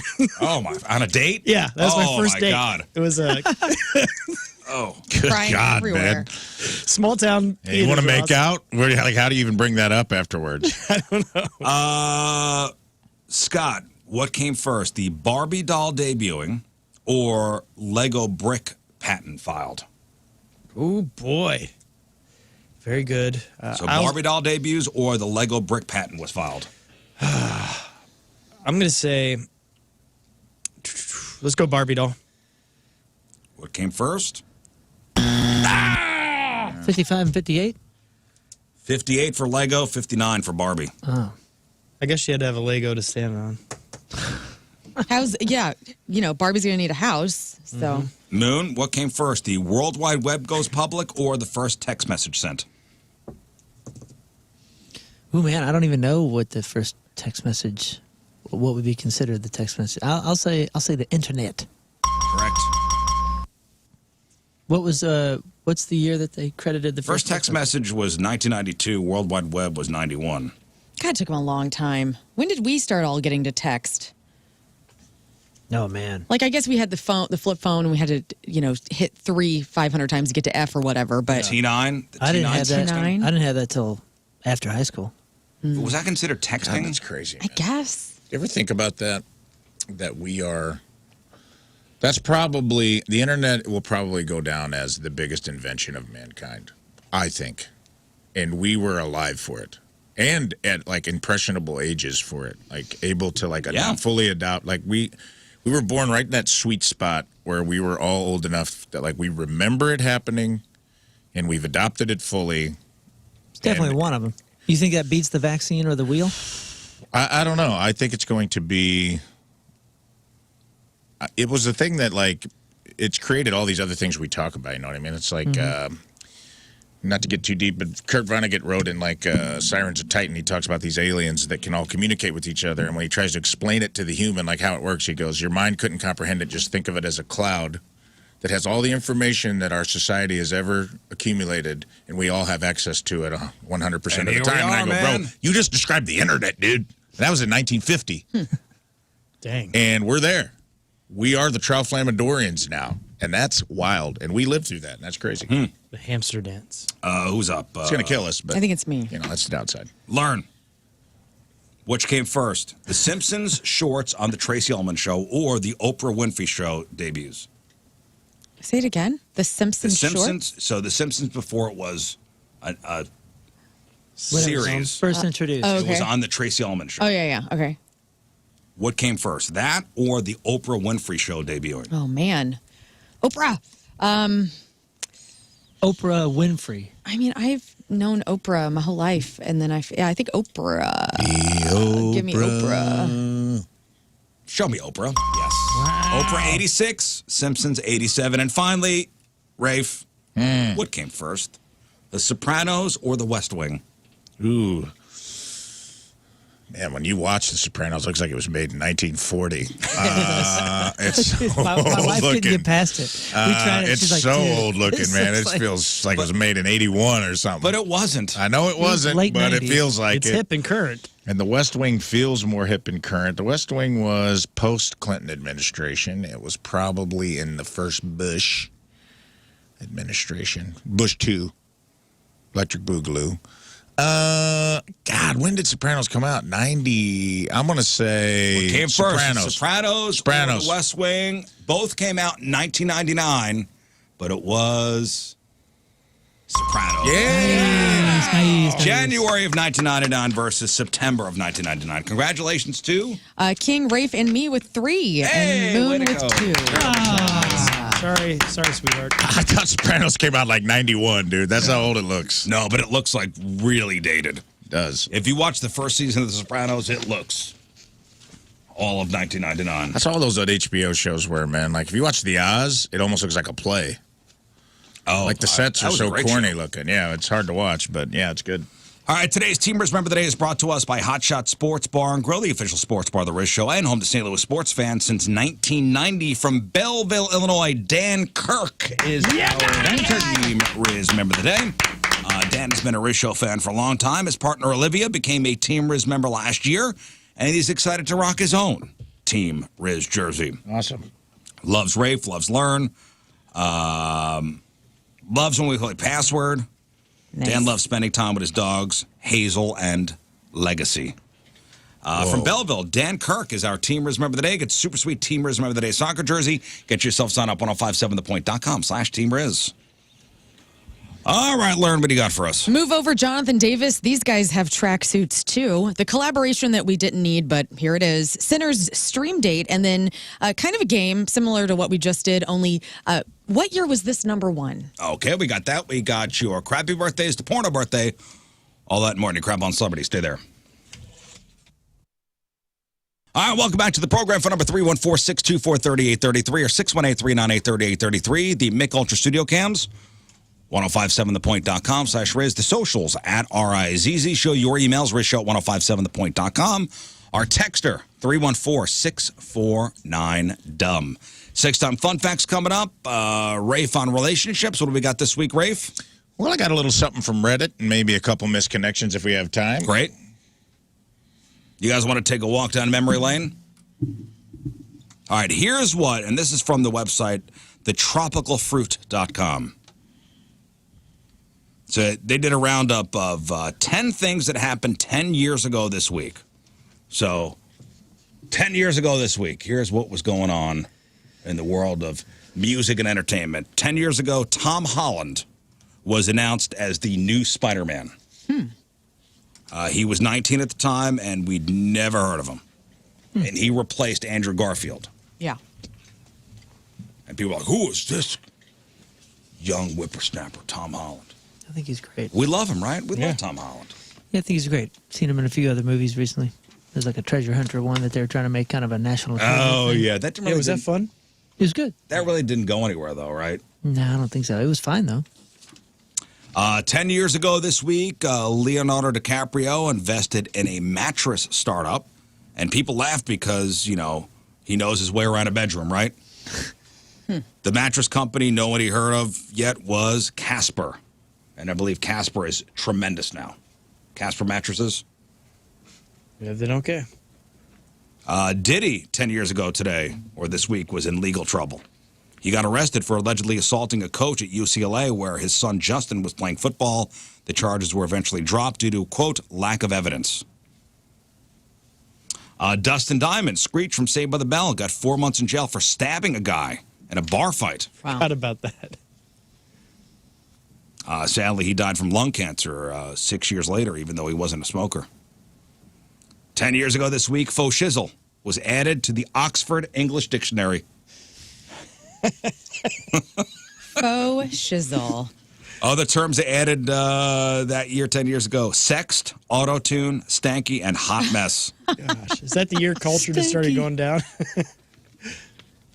An Egyptian prank show made Paris Hilton think she was dying in a plane crash, or that's what it looked like. TMZ later said she was in on the prank. I don't remember that.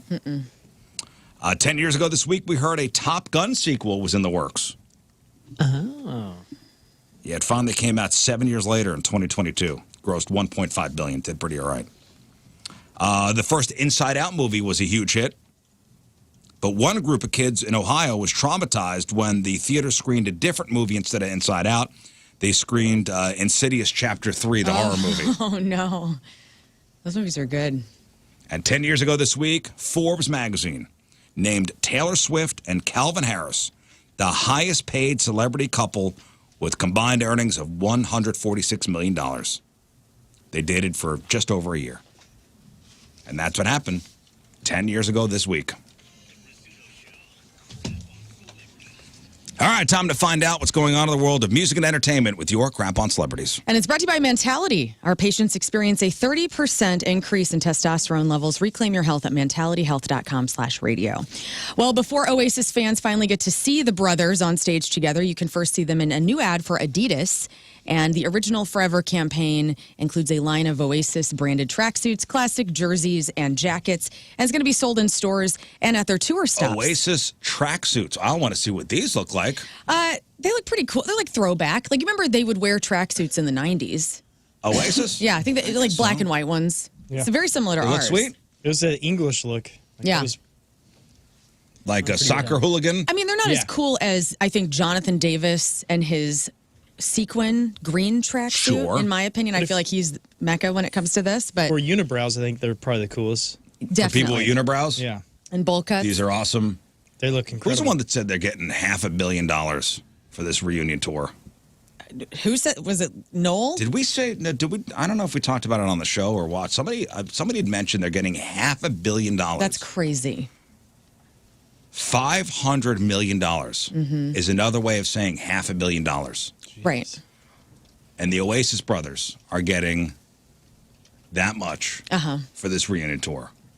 and they just have to hold it together. That's it. Right. I guess I could love my siblings if that was. I don't have any interest in this reunion tour at all. You don't? I don't. When it got announced, I was like, meh. I don't know my problem. Are you an Oasis fan? I am an Oasis fan. What's the story? Morning Glory I had the 2 records that were the big ones.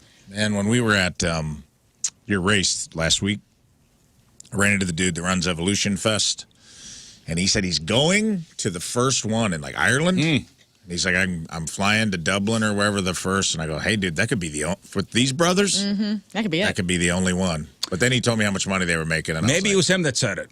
It was half a billion. He's like, they're making $500 million. That's He's who like, said it. they're not. Insane. They'll get along. They'll get along as much as they need to get this tour done. He's like, they know what they're doing. Yeah, that's a like, lot of reasons. damn.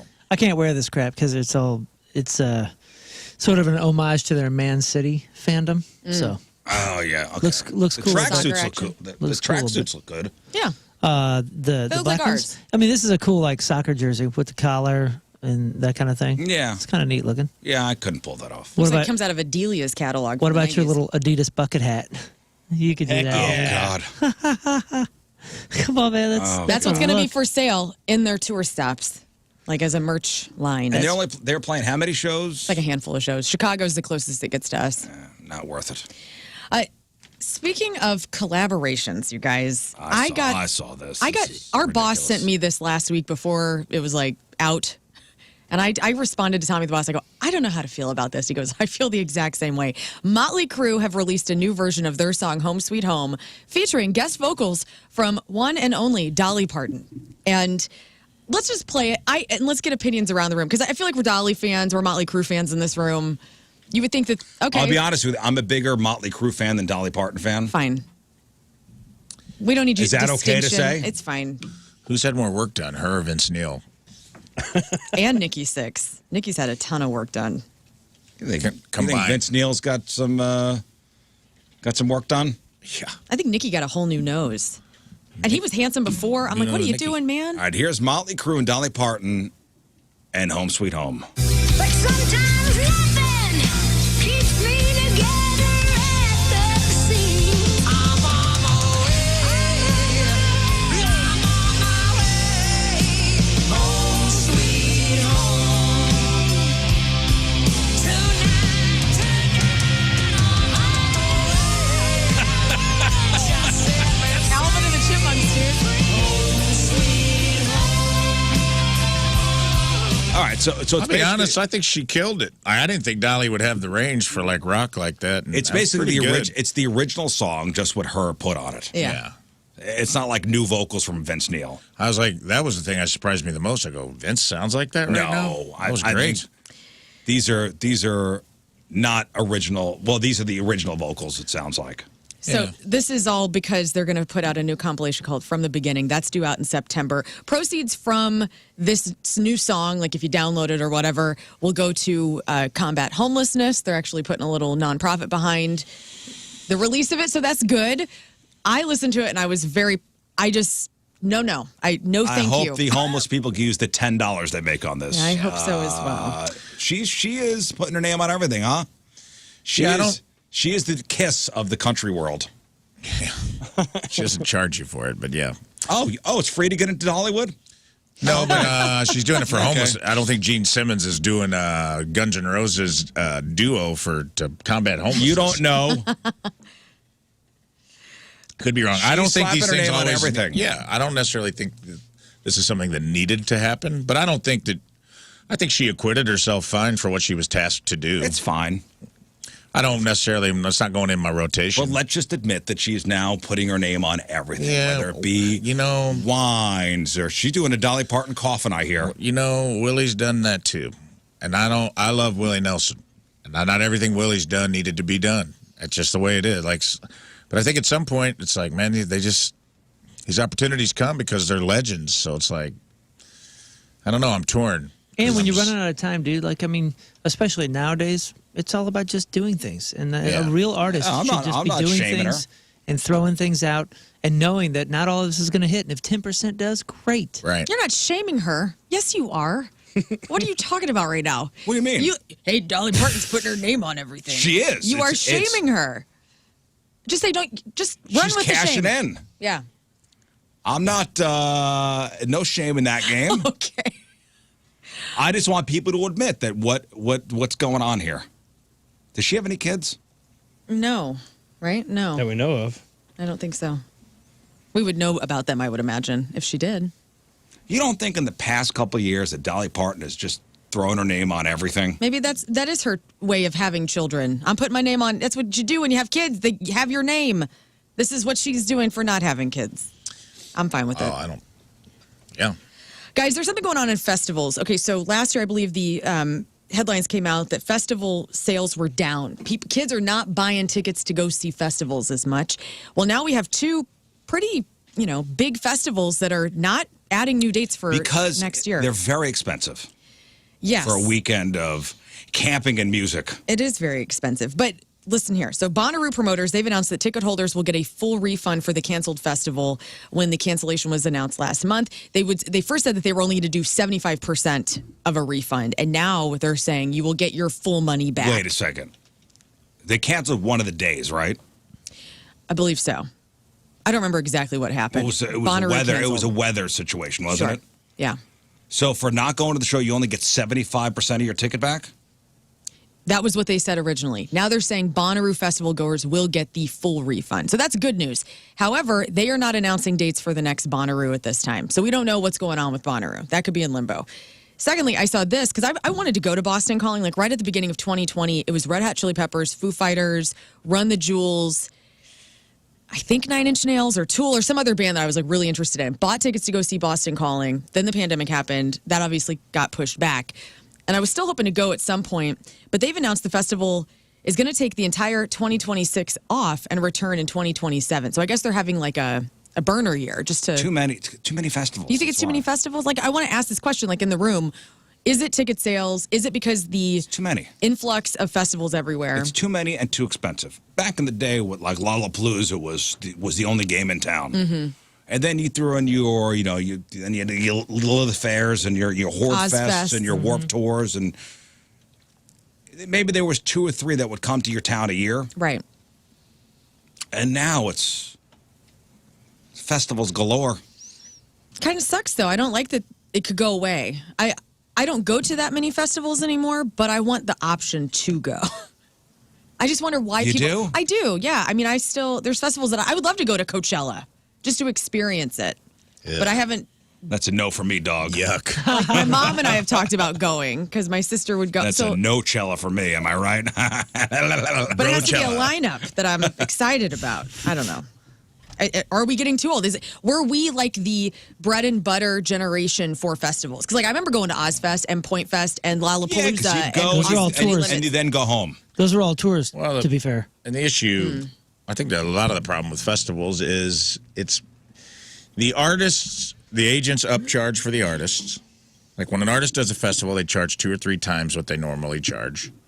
And so you can't make festivals cheap. It's so expensive to go, and there's so many now. It's like, how do you choose where to spend your money? Yeah, it's a different business. The festival business you just described, those were tours that didn't make half as much money as these things do. Plus the headliners. What are you talking about tours though? Okay, so when Lollapalooza was a tour. When No, I Warped remember Tour. that tour, but now it doesn't. Now when it is Warped Tour stationary came through, in Chicago. you saw 100 bands for $40. Now Right. you're paying $200 to see 40 bands, if that, with maybe 2 headliners getting at least $1 million a piece. Yeah.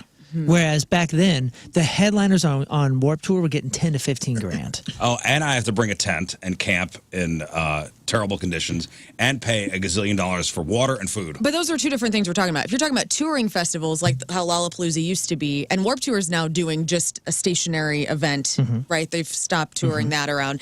Coachella is 1 or 2 weekends back to back, essentially. So the touring model is gone. You know what I'm saying? Aside from the bands, I know what you're saying with like Point Fest and, like Evolution. Not Evolution. What's another rock and roll? Like another Point. Like Louder Than Life. Louder Than Life and Point Fest usually have a lot of the same bands that are on both, but it's 2 different festivals. So you get entirely different lineups for that weekend. But I'm just saying, like, I don't know if the model for touring festivals or stationary festivals was more successful. And did that kill it by keeping things Too stationary? expensive now. I think the stationary festivals are what I'm talking about. And he's saying in contrast, like they used to be more sustainable business model. Now you have to have a stationary festival, and you have all of these. You have to have all these vendors and everything surrounding it for whoever puts the festival on to even break even or make money. For the low price of $550 per person for the weekend. Exactly. Awesome. Yeah. And so it's super competitive, and there's so many of them that you know, it kind of takes the shine away. And then also and not to knock the artists, but like. That's just the way it is. They figured out they could get paid, and then once they started demanding these giant paychecks, it's like you pass that on to the consumer. There's no way not to do that. You're not going to get a stationary festival for $40 tickets anymore. It's just not going to happen. I hope festivals don't go away, but if they do, I guess this is why. Ex-Skid Row singer Sebastian Bach told the Get on the Bus podcast that doesn't make sense that he can't perform with Skid Row. Here's a little audio of Sebastian Bach talking about getting back together with the boys. Yeah, the fact that Skid Row is not together. Steve-O is the lead singer of Skid Row. Yeah, the fact that Skid Row is not together doesn't make any sense. There were 5 guys that are playing like the same set, but we're not together. Well, they don't have a singer right now, but They hate you. Yeah, they're mad at him. Why are they mad at him? Because of the Kiss reunion tour. Sebastian Bach wanted to open for Kiss with Skid Row. The rest of the band did not. They had a huge blowout, and then Sebastian Bach did some sort of terrible voicemail to Snake in Skid Row. And they just had band drama that they can't get over. There's been drama for That's years. such a funny. I just want to be a fly on the wall in that band convo. Like, Snake really got his feelings hurt. When was that? Because in 2015. Back in the 90s. Oh, okay. I was like, because 2015 I played South Korea, and Skid Row played right before us, and I was like, this is the freaking coolest thing. Snake's been crying in the bathroom for like 30 minutes. It's not. And Sebastian wasn't there. And Well, it's not his band. It was never. Skid Row was not Sebastian Bach's band. It was the other 2 guys. Well, everybody was there except for him. And the guy that did it was fine, but kind of walked out slow. And I was like, dang, I almost wish I didn't see this. Yeah, Sebastian Bach was a hired singer. Yeah, Rachel Bolan was one of the OG guys, right? He freaking rips. That's all I'm saying. He's got a great voice. You got somebody like that. I'm a fan of the Sebastian Bach era. You can't Skid just Row. slip somebody in, man. But they can. Lizzie Hale filled in last year down in Carterville. It was okay. I'm sorry. Are you kidding me? Not what I want to It was freaking awesome. It was okay. I heard Dolly Parton singing for them now. Dude, do not sleep on Lizzie Hale fronting Skid not Row. sleeping I on wish I could anything. have gone to that show. She killed I'm sure it. it was fine, but it's not Sebastian Bach. Well, no. Better than, I don't know, Eric Gronwall. Anyway. I don't know who that is. That was the guy who sang for a long time that just recently departed. I think he has some health issues. The drama with Orlando Bloom and Katy Perry. Now, let's get into this. Let's get into please. this.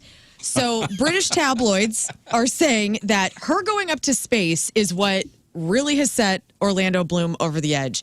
A source, in quotes, says he told her the whole thing looked ridiculous, said it was cringeworthy, embarrassing. So he essentially felt like That source, everyone. Scott Rizzuto. Yes. Were you interviewed again about this? And so Orlando has been reportedly frustrated with a lot of what Katy Perry has done with her career lately, like working with Dr. Luke on her new album 143. And then I guess her friendship with Jeff Bezos and his wife Lauren. Orlando Bloom is like, I don't want to be a part of this. And then her going up to space was like the final straw. So they may be getting divorced. are not. I'm putting my foot down. You are not going to space. Right. Imagine that conversation. You are not going to space with Jeff Bezos. But is this crappy on his part? Like, think about your spouse, your partner. Like, I think about Tim. Like, I do dumb, cringeworthy stuff all the time.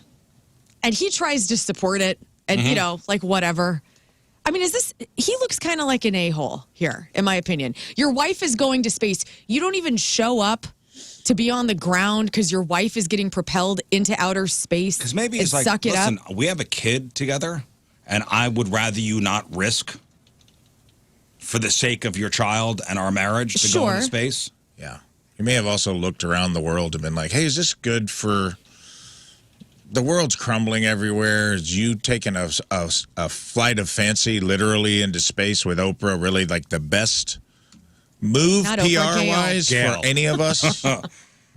Oh, sorry. It didn't turn out as they She's expected. Oprah to me. Remember, it was supposed to be, the women going to space. Yeah. It's a groundbreaking. Right. Yeah. And it didn't. I just think wind it's up funny being everyone that. got mad. It's like, now we're mad that people are spending money on this. I don't like Katy Perry in space. Okay. All right. wanna be safe Orlando at home, Bloom. What else can I tell? Oh, there's a lot of RIPs this weekend. So Gaylord Sarton from Hee Haw. Never said that man's name in my life, but He's awesome. he passed away. He was 78. He had a long decline in health. Also, Lynn Hamilton from Sanford and Son and the Waltons. She was Red Fox's girlfriend on Sanford and Son. She passed away from natural causes at 95. And Moon sent me this earlier. Jack Betts, a Spider-Man actor and spaghetti Western veteran, died at the age of 96 this weekend as well. Did you see the story about Nick Cannon? Yes, I have some audio from that. Oh, hilarious. All right, so What's that? let's just go to that since that's where you I'm want to sure be. it's very normal news. So Nick Cannon was recently on a podcast, the Really Good Podcast, and the host asked Nick Cannon to name all of his 12 kids, and here's how that went. Okay. Now, Nick Cannon's got 12 kids. Can Nick Cannon remember the names of all 12 of his children? Here we go. What are their names? You want all 12? 12 names. Go. All right. This is where I usually get in trouble. Why? Because you don't know all of them. I know all of them, but Okay. all right, well, here we go. I'll label off for you. See, let's keep me honest. There's Rock, Row, Golden, Powerful, Rise, Onyx, Legendary, Zion, Zillion, Zen, and just see this is where how many? You're missing 2. I'm missing Father of the Year. Father of the Year. So he's missing Beautiful Zeppelin, whose mother is Abby De La Rosa, and Halo Marie, who he had with Nice. Elisa Scott. So Can't we'll help remember him out all of his there. kids' names. Nice. Also, Screw you, Dad. such interesting names for every child. Yeah, I'm sorry. So Moroccan. He had Moroccan and Monroe with Mariah Carey. Then there's Golden Saigon, Powerful Queen, and Rise Messiah. That's He had those 3 with a woman named Brittany Bell. Then there's Zion and Zillion. So Zion and then Zillionaire. Beautiful Zeppelin. Okay, that's 3 you had with a woman named Abby De La Rosa. Then Zen Cannon, who passed away at 5 months old. So we'll still count. Did he Zen. mention? Did he mention that? Yes, one? he did. Okay. Then there's Halo Marie, Legendary, and then Onyx Ice Coal. It's a lot of names, That's- man. So he missed 2 a kids? lot of people. Yeah, he missed 2 kids. He Well, missed they're 2. getting really good Christmas presents. They you know better that. Yeah. They're lucky. I hope those kids feel seen. You know what I mean? I mean, that's a lot of kids to keep up with. It's hard with just one kid. 12 with different people that you don't see all the time. Yeah, it's Didn't we probably different report? towns. Didn't we report something about him, like, super scared of death or something like that? And this is like his I don't know, rebelliousness against mortality or something. Was it? Was it him that talked about that? Is that what his reasoning for? I don't I know. think he's in the same camp as Elon Musk of just trying to put himself out there in as many places as possible. This is his dolly. He's dollying it up yeah, this is way. just dialing in a different way. No, we reported something. I don't remember if it was him or if it was like a professional saying, "Hey, this is probably what's happening here." And There's no way he could be a good father to these kids. I, don't think think- it's just good but I don't think that's the old-fashioned point. egomania. yeah, I don't think that's the point. I think that's what we were talking about because it was like a professional weighing in saying something about. Also, the names. I'm sorry. I don't mean to interrupt you, man. Go ahead. Oh, no, the no, names just go piss on. me. I'm just like, come on, man.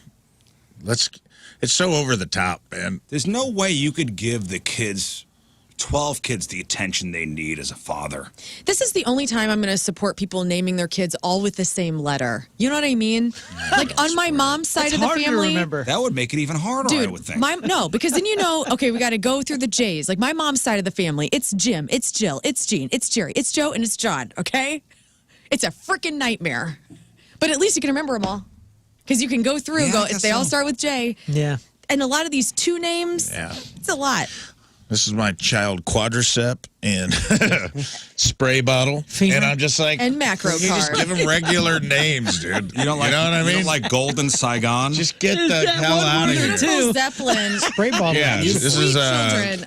this is Zillionaire and pressure washer and just get And the hot hell water out of tank. here, man. We call him Hank. So there's Spray bottle. Moroccan Monroe, Golden Powerful, Rise, Zion, Zillion, Beautiful, Zen, Halo, Legendary, Onyx, and Brian. With a Y. I want to be Brian. With a Y. That was a one-night so stand. funny. That was a one-night stand. Over the weekend, How to Train Your Dragon continued to shine in the box office for the second straight week, bringing in $37 million. Unfortunately, Pixar and Disney's Elio bombed at the box office, earning only $21 million, and that is the worst opening premiere for Pixar ever. What if I didn't even know that came out? What's is the it? matter, Elio? Elio. It's about a little boy who is connecting with aliens. So nobody wanted to see it. If you've been waiting to see Sinners from the comfort of your own couch, we now know that Ryan Coogler's 2025 horror film will begin streaming on HBO on Friday, July 4th. It will debut, on Max on July 4th and then on HBO on July 5th. It's the same damn thing. And Minecraft is already on streaming. Yeah, it's on HBO. That happened so quickly. It did. And finally, I just had a stupid game that. Please, let's play it. Oh wait, Here we go. can I make mention of TV? Landman. You're into it. So freaking good, bro. We finished it already. Whoa! Yeah. That's Wow. awesome. Yeah, I'm in it. Wow. It's good. We're in it now. Yeah, it's tell good. me something good. So that's season 1, right? Yeah. When does season 2 come out? It already did.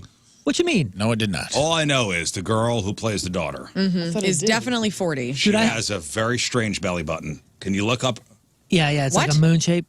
Look up her belly button. Can I say this? And this is going to sound very dorky of me, and it sounds like I'm virtue signaling, but I'm being very serious. November, by the way. Oh, okay. I know that. What's her name?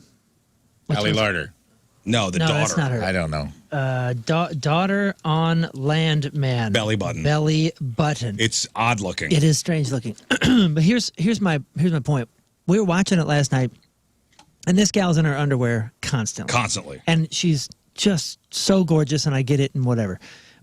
And I know the actress is like 29 or something, but she's playing a 17-year-old. And if I'm involved in the story and I'm seeing her as a 17-year-old, which is my daughter's age and my daughter's friends and I all brought that, this up I already. can't like There's no point to it either. I can't Right. It enjoy. feels really weird. You're like, it feels weird. They made the choice to make her underage. They didn't have to do that. It doesn't add to the story. There's no point in it other than to like weirdly fetishize these older men that live with him, like being uncomfortable Oogling there. and like ogling a 17-year-old Right, girl, which I think is super strange. which I totally get, but at the same time, I'm having a hard time enjoying what I should be enjoying.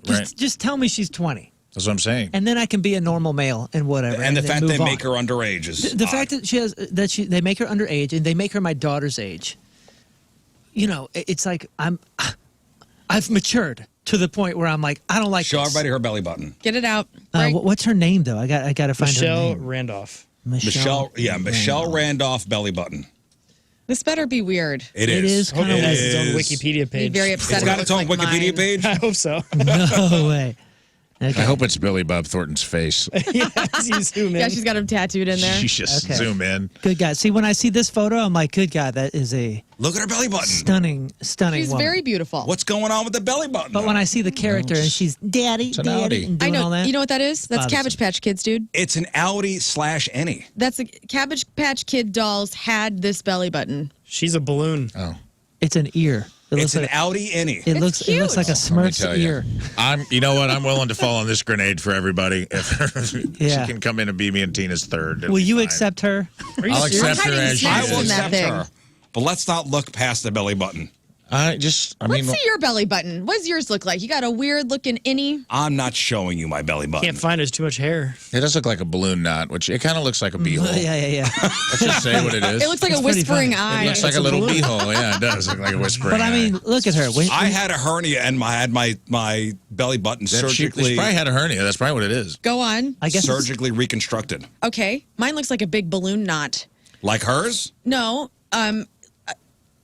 So my dad kept my belly button skin for a really long time when I was a kid, and I used to go in and like open up the foil and look at it Put it back on. and put it back on. It was like all black. Anyway, What? I just want to say that out loud anyway.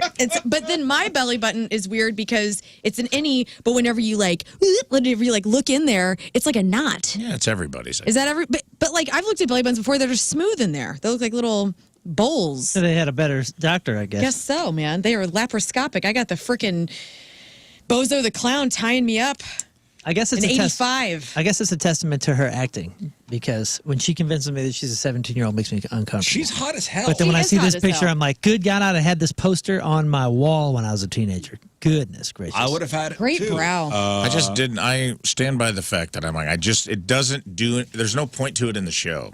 And I'm like, there's no reason for her to be underage. Well, They just made that choice. I and it's just disagree. bizarre. I disagree because I really like Billy Bob's reaction and dadness. He's a dad in every scenario, and showing him as a dad with this frustrating, good-looking teenager girl. I totally actually whose ex-wife encourages her behavior. Yeah, I get the whole point. I actually appreciate that part of the story as a dad of a teenager. Sure. Believe me, I very much think that that's important. I just don't need to see her butt all the time, convincing me that I'm looking at a 17-year-old's butt. It's weird. Is weird. It's freaking too much. And now you know about the belly button. Thank you. The butt. Yeah, now that's all I'm thinking. What's her name? The Michelle belly Randolph? butthole. Rachel Randolph? What's her Let's name? play this The game. belly button. Okay, Such sorry a about stupid that. game Sorry now. to derail us. Okay, I'm going to give you a song, and you tell me the year that you think it was number one. This is Billboard's number one hits Okay. of the year. So, Rizz, How You Remind Me from Nickelback. What year was that number one? 1999. Incorrect. Oh, 2000. Incorrect. 01. No. 02. Yes. 2002. No points for you. Moon. Yeah. Hold On by Wilson Phillips. What year was this number That's one? a good song. Someday somebody's gonna make it wanna turn around and say goodbye. Show me 1989. So close. 1990. Oh, very good. Rafting. Very good. Thank you very much. Yes. You better get this right, or all the girls of your past are gonna kill you. Oh Lord. The End of the Road from Boys to Men. And so we go. God. What year were you slow dancing to this? Of the road. Was it a Lethal Weapon movie? And I can't. So that means it's early 90s. I'm going to say, gosh, dang, this is tough. Let's go. Which Lethal Weapon was it in? Come on. Let's go. Give it to us. 90. Oh, hold on. Come on. 91. Incorrect. 1992. Scott. King come Scott, on. here we go. I got this one. And you better. Gangsta's Paradise, Coolio. What year? Give me 94. Incorrect. 1995. Rizz. Yes. The Sign from Ace of Base. I saw the sign. God, I hate- 1996. Incorrect. No way. 1994. Damn it. They played that video so much, I wanted to kill myself. Mooners. 50 Yes. Cent into Club. Oh, What year? Oh, You got this one That for the is bud. 2000. Come on. 2001.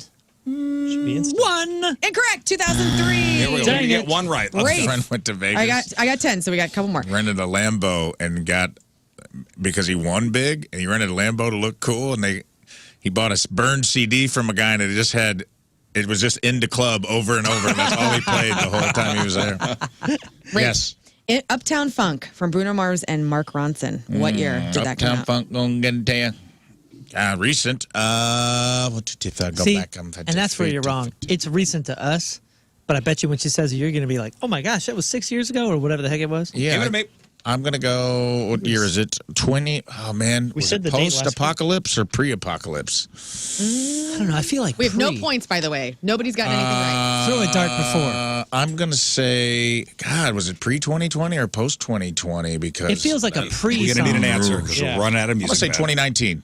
Incorrect. 2015. 15. All right, three 10 more. years Man, I ago. told Three you. Damn. more. Didn't we say that last week? I Listen. think so. Low by Flo Rida. Oh, Low from Flow Rida. Uh-huh. Yeah. And I got low. You had that record. It's with the fur. Yeah, dude. Your apple bottom jeans. Apple bottom Give me, jeans. 2006. Is a contextual clue. Six. Incorrect. 08. Oh, wait. Damn it. Here we Riz, go. here we Damn. go. Macarena from Los Macarena. Del Rio. 1996. Correct. Yes. All right, we're on the board. Can you get this Yay. last one? Hercules. It all comes Hercules. down to this. Moon. Maybe got a thought. I was very excited. If you don't get this right, no points forever Oh. until the end of time Yes. For anyone. for anyone. Whitney Houston's cover of I Will Always Love You. 1991. Yep. Incorrect. 1993. Gosh dang. Really? All right. And that is your crap on celebrities. Thanks. Celebrities are celebrating a birthday today. Let me give you some names. Let's see. Her name is Duffy. She's a British singer who sings Mercy. She's also on ER and Smallville. I'm sorry, the songs are on there. She And slays the Sex and the vampires. City movie. She's 41. Melissa Roche, that's Bernadette on The Big Bang Theory, is 45. Jason Mraz is 48. KT Tunstall is 50. Joel Egerton. You guys know this guy? Oh yeah. Yeah. Dark Matter on Apple TV. He's also Uncle Owen on Obi-Wan Kenobi. He's 51. Selma.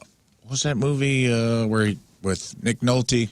Zero Dark 30? Or they're MMA fighters or whatever. Warrior? It's got, Warrior. Blue Tom Chips? Hardy's in it. Yeah, that's a good movie. He's a good actor. Selma Blair is 53. Martin Kleba, that's Jack Sparrow's crew member Marty in the Pirates of the Caribbean movies. He's also in Mirror, Mirror and Oz the Great and Powerful, is 56. Joss Whedon is 61. Frances McDormand, two-time Academy Award winner for Best Actress. Do you know what she won for? Little Three Miss Sunshine. billboards. Fargo. Billboards. 3 billboards outside of Ebbing, Missouri Oh, that's in right. 2018. And Fargo. And Fargo in And she's married to 1997. one of the Coen brothers. She's so good. And she in Almost Famous is excellent as well. She is married She's to Joel Coen of phenomenal. Coen Brothers. She's 68. Randy Jackson.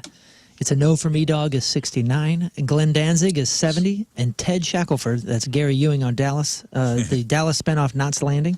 Oh, yeah. Ted Shackelford is 79. I used to love Danzig, Knots 70, dude? 70. Glenn Danzig. Grandma. Today's porno birthday, which is being brought to you by Patricia's, where fun and fantasy meet, is Gia Marley. And today's birthday girl has been in 39 fine films, including Big Sausage Pizza 12, Brothers Who Love Mothers 1, Desperate House Whores 8, Diesel Dongs 1, The Diesel Has Landed 2, New Whores on the Block 2, Oh. When Cougars Attack 2, and Who Can Forget a Role? In 2007's It's Big, It's Black, It's Jack. Oh, my 4. goodness. Gia Marley is 43 years old. It's porno birthday. Those are your crappy birthdays, and that was your crap on celebrities. All right, we'll take a break. We'll come back with Sex Town Fun Facts. The 5 states most addicted to OnlyFans. What's your brain doing while you're watching porn, maybe more than you think? And thinking of your ex? You're not alone. All that and more. Sex Town Fun Facts next. Of all the people in this room here, Lern, you keep up with the latest trends as far as home decor. Oh, really? That's such a nice thing to say. Well, I'm at about a 0. Oh, I mean, I do have a Pinterest page that I am Okay. always on. Yeah. Moon, are you up on what's hip and trendy with home decor? No. Guys, I actually Rafe, just... I'm not even going to ask you. More than you think. I actually think I'd go higher than you think, but still way lower than her. Rafe and I share, like, he and I are lighting sluts. We talk about lighting. We love a mid-century modern house. So, like, we share stuff all the time about that. I would Scott, what say. about you? I love aesthetics. Am I currently hip with it? Are you currently up on what's trending with home decor? I mean, yes, because No. my wife Allison is all about the new stuff, but I'm one of those that I'm like, we just went through the phase of the farmhouse thing, and that's Tell my you this. favorite. I'm not leaving it, even though it's outdated already. I'm keeping it. I like it. Shiplap is out. It's out for a Yeah, while. first. But it's And beautiful. It's I don't know classic. what's going on. When everybody started putting it up, I go, this is going to be a short-lived thing, and then all these houses are going to have this shiplap in them. I don't even know what that is. Dude, It's a classic. Shiplap. Yeah, What is that? How do you not know? what that Joanna is? Gaines is putting shiplap I on don't- everything. what is shiplap? It's like a whiteboard. It looks like a barn wood, but it's white. Yeah, Listen, little tiny. you all need to do yourself. If you are looking for some mind-numbing good stuff to watch, it's HBO Max. It is Castle Impossible.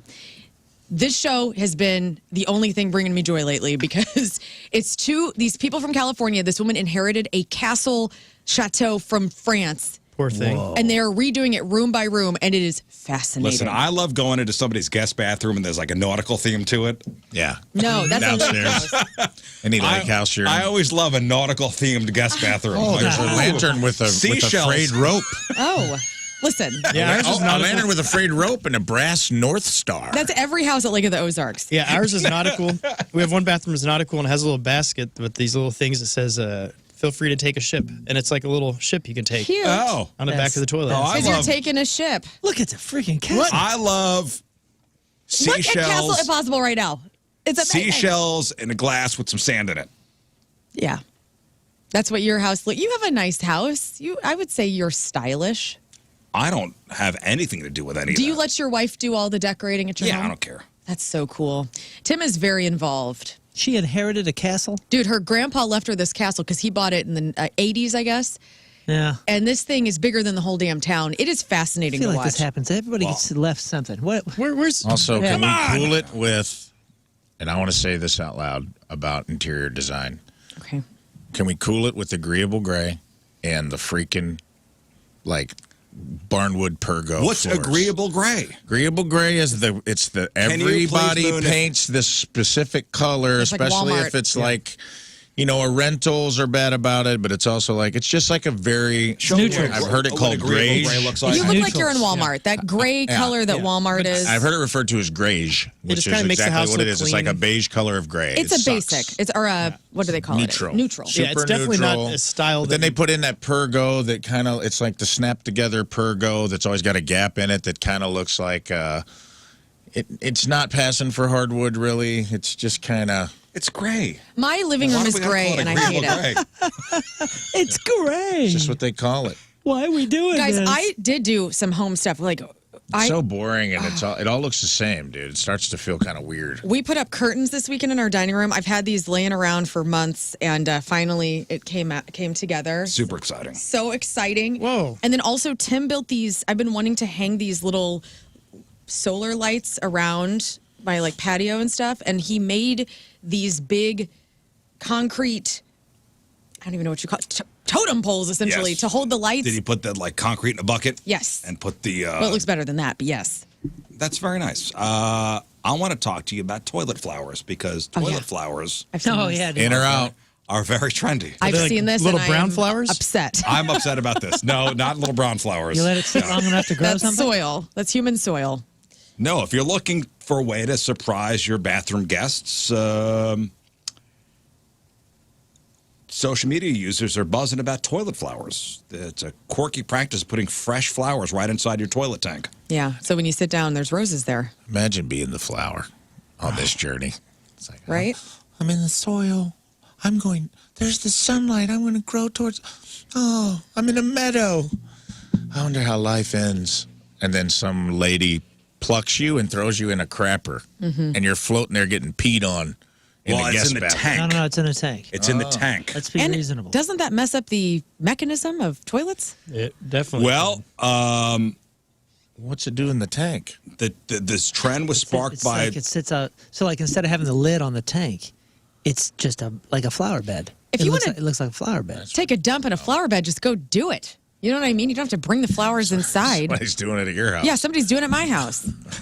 So this trend was sparked by this influencer who posted a video showing off her unusual floral arrangement. She claims it's guaranteed to leave your guests speechless. And judging by the internet's reaction, she's not wrong because some commenters found the idea hilarious, dubbing it a bouquet. While others are like, why wouldn't you just not use a vase? Plumbing, like the plumbing community, they're appalled. Are they They're protesting never by happy. putting flowers in their cracks? Experts warn that sticking floral stems in your toilet tank can interfere with flushing and potentially damage your plumbing. Yeah. So Her if you're going husband's to do a plumber. Sir, is that a dandelion in your ass crack? do it right. Well, yes, it is. I'm not okay with Thank it. you for noticing. What do you bet her husband owns a big plumbing company and is like, this is a great idea? One plumber commented, do not do this unless you want to give your local plumber some extra business. Yeah. Why stop there? Why stop at flowers? Let's use other famous date. Let's just fill the tank with chocolates. Just put a bunch of Godiva in there. Now, Take one. chocolate. Yeah, every time you flush, it looks gross, but it smells amazing. while I was searching for toilet flowers, just to give you guys some images and things, you're not going to believe what I found. What'd you find? Urinals shaped like flowers. So you pee in the. See, that makes me want to have a penis. Look at that. That's Look cool. at those. I'm a bee. I wish. I mean, we don't get cool toilets like this. Like I've seen the We don't either. like the mouth urinals that look like cool lips. like Excuse me? like the Rolling Stones lips. Yeah, like that's sweet. I wish I could whiz in that. What? There was a big. I've never I've whizzed- seen a lot of breweries using beer kegs as urinals. Have you guys seen that yet? No. It's fine. So I get it. You guys get a lot of options though. Women, we don't get enough. Like what? We squat down. Cool. I don't Or need camping. options like this. Typically, we don't get many options. I mean, It's the we live in standard. St. But you Louis. get the This is a flower urinal. You get the mouth. This is special. There's the Cliff Burton Metallica toilet, right? That somebody handmade. What was it? Oh, Cliff Sit Burton? on it. Yeah, where it is terrifying. Yeah, we're in St. Louis. Nobody's doing this kind of stuff for us. This is like, These are special one-offs. London or, New York or something. Well, did you see the video of the lady that is kind of the one that's trending with this? The older lady Toilet? that The put flower lady? Yeah, she's sitting here trimming the stems of the flowers and they're falling in the toilet and she's flushing it. No. Like this lady is Well, going to that's cost her husband. Hey, you know what? money. No, Don't even get mad at her, Scott, because I saw an infomercial where dudes were flushing golf balls to prove a point. So let her flush her all right. stem cells she wants. I'm gonna start trying Let's that. just stick with the nautical theme, okay? In the guest bathroom, we don't need toilet flowers, okay? And your Sex Time Fun Facts, sponsored by Patricia's, where fun and fantasy meet. You know, not every American's budget looks the same. You know, some people spend more on gas, some spend more on fast food, some blow through a fortune on Christmas and other holidays. Some spend a ton on sports. But what state shells out the most for OnlyFans? According to a new report, Is it somebody? somebody crunched the numbers. Is it somewhere we can guess? Is it a percent or is it actually the numbers of amount of people? That's a great. So in this question. state, this state throws the most cash in OnlyFans, more than $116,000 per 10,000 residents per year. I'm going Utah. So it's a per capita. Yeah. Oh man, I'll say Florida. No, I was gonna go one of the big ones like Texas. no, it's not. I will tell you, Nevada came in second, Oh, okay. followed by Colorado, Illinois, Montana. and then Iowa. But what's number one? It's not Utah. It's got to be a cold. It seems like it's all kind of colder areas. It's. I'm sure it is cold in the winter. Oh darn! Michigan. Montana? It's always gray, and whenever Maine? I've driven through. Pennsylvania.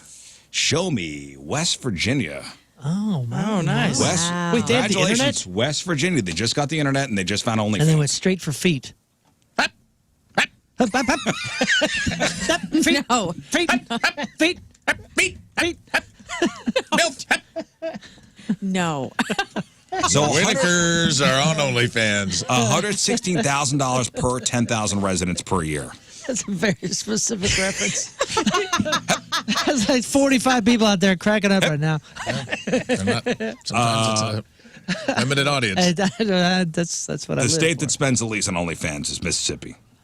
Louisiana came in second to last, followed by Arkansas, Alabama, and Alaska. There isn't a full rank into these states, unfortunately. So I don't know where Missouri. We're probably somewhere in Did you say 50th was Mississippi? yeah, we're probably somewhere in the middle. That's not a surprise. I'm surprised that Nevada is second, you said? It's OnlyFans, yeah. I mean, you feel like City of Sin, you don't need OnlyFans. You got so much sexual freedom out there. It's I like, don't like going out. oh. Okay. I don't like. I like staying in. I don't know. A brand new study out of China found that a whopping 69% of men in the U.S. check out online porn each year. That's 69% of men in the U.S. check out online porn each year, and 40% of women do too. But here's where it gets interesting and a little freaky for your noggin. Scientists looked at college students who watched porn only occasionally versus those who were very regular viewers. After a porn viewing session, both groups took a test that measures how fast and accurately you can think and respond. The result, those who watched porn frequently had slower reaction times and made more mistakes on the test compared to the casual viewer. Yeah, because you're tired. Relaxed.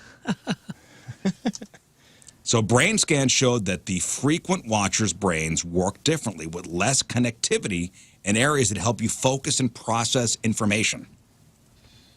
Plus, they got more aroused and their brains showed more signs of stress. So therapists said this could mean that watching a lot of pornography might make your brain crave more extreme content over time, which could mess with your real-life relationships and maybe even your focus. Interesting. So next time you're in the mood for a little, Yeah. Brazzers. right, just remember your brain might want a break. Like, hey, Yeah, you don't I've need always this. said, It's weird. It's like it's not good for us. Huh. It's strange. if you're Speak going for yourself, Scott. Okay. Just make sure the captain of the ship for sure. Yeah. Like if you're going 10 pages deep on Pornhub, pump the brakes. Time to take If a you're step 10 back. deep before you found something that piques your interest, Yeah, you've gone too far down the rabbit hole, my friends. Like you don't want to get to live recordings of Hamilton Like, you've gone that deep into Pornhub where you're like, hey, I got to page 12 before I found anything that was. Well, if you've right gone through for all me. the pages and you're now on Netflix, you go, what happened? Like,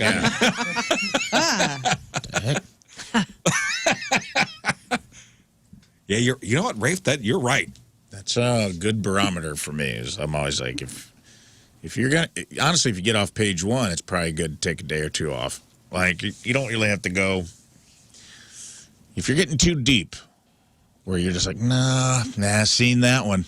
Nah, that's a rerun. Like, if you get to the point where you're going super deep on it and it's getting into some weird German, Territory. like, and you're like, I guess I'm gonna watch this. See what's up with this. Like, just Let's see what's going on in Germany. Yeah. All right. Maybe I need something in a German different woman language. humiliated in town square. If you're trying new All stuff, right, I guess I'll give it a whirl. if you're trying Take new a break. stuff by accident, Huh? if you're trying new stuff by accident, Yeah. Like, I guess. Well, you know what? Maybe I do want to watch this. Like, if it's I'm one just you gonna watch said, Everybody Loves Raymond. You know, yeah, that's how it happens. Boner Jams 03 from 40-year-old. I was on Pornhub for 6 hours. Ended up rubbing out to Everybody Loves Raymond. Turns out Marie Barone's a real turn on for me. Dude, you weren't on Netflix. You weren't on Pornhub. No, You're just on Netflix. I was It's on. great. I just went on CBS. Have you guys heard of the 3-6-9 rule for relationships? Heard of them? 369s a day? 3 dates, 6 months, 9 years. Oh, not what I thought it was. What is this, like box breathing? So the Yeah, what is it? 3-6-9 rule. It's interesting. Okay, so it's the first 3 months of a relationship is the honeymoon and makeout stage. So the first 3 months are all about, butterflies, hot dates, not being able to keep your hands off each other. Everything feels new, it's exciting, and let's be honest, it's a little steamy. This is when you're discovering each other's quirks, feeling each other out in the bedroom. Okay, then the next 3 months, it's the let's get real phase. From month 3 to 6, the rose-colored glasses start to slip. Oh, so this isn't a 6-month phase. This is another 3-month Yeah. phase. Okay. Every 3 months. Maybe you notice your partner isn't always, as punctual as their texts, or you bicker about, where you're going out to dinner. Fights might pop up, but so can, deeper intimacy. Those after argument makeup sessions can be extra passionate. Then months 6 through 9 is the real test. By now, you've seen each other at your best and your not so best sides. The chemistry's still there, but you're also navigating bigger issues. Are your differences deal breakers, or do you love each other's, bodies and minds enough to go the distance? If you're still turning each other on after 9 months, you might really have something special. Okay. So that's the month 3, month 6, and month 9 rule. Nice. All I'm thinking is the lyrics to Get Low. 369, damn she fine. That's what I was thinking about when he first said it. I go, Get this is low. a song, I didn't right? make this up. I didn't make this up. It's the 3-6-9 rule for relationships. Flo Rida knew about it, apparently. He put it in the song. In 2008. We've kind of talked about this before, though. The first, it's all about the, the dopamine hits and the, you're blinded by love and passion. Well, you physiologically change. Your brain changes when you fall in love, which is why they say never make any life-changing decisions within 18 months of falling in love. So 18 months. It's 18 months. Yeah, like you are different. You are a different person. And then after your brain goes, what was that? They say by month 9 you should be okay. Oh, you should be okay having a long-term relationship and knowing something. But I'm saying within 18 months of falling in love, it is suggested to not make any life-altering decisions until you clear the zone. Because you're in love. You're a different person. Your brain is You're physiological. crazy. Yeah. You're literally a crazy Yeah, person. you're a crazy person, which is good. That's what we're supposed to be. Yeah. Enjoy it. Don't be making any silly choices. Yeah, and by months, they say, okay, so 3 months of that. That's what the 3-6-9 rule is. So three months of that, and then, after month 3, you're kind of settling in. It's the middle phase. And then by month 9, you should be, clear-headed. I'm not saying that it can't work out if you make life-altering decisions. I'm just saying, be smart. You know what I'm saying? Well, here's a little something for your next pillow talk. Most people admit that sometimes they think of an ex when they're getting frisky solo. So according to a new survey, 76% of men and 59% of women say their minds wander back to a former flame during self-pleasure. So if you've ever found yourself reminiscing about, old romance, you're not alone. And don't worry, guys, experts say it's totally normal. Sex therapists say that thinking about a past lover can be a healthy way to recall what you enjoyed in a relationship or even spice up your current one with a little fantasy throwback. I'm sure. Yeah. What if it ended terribly? I don't like that.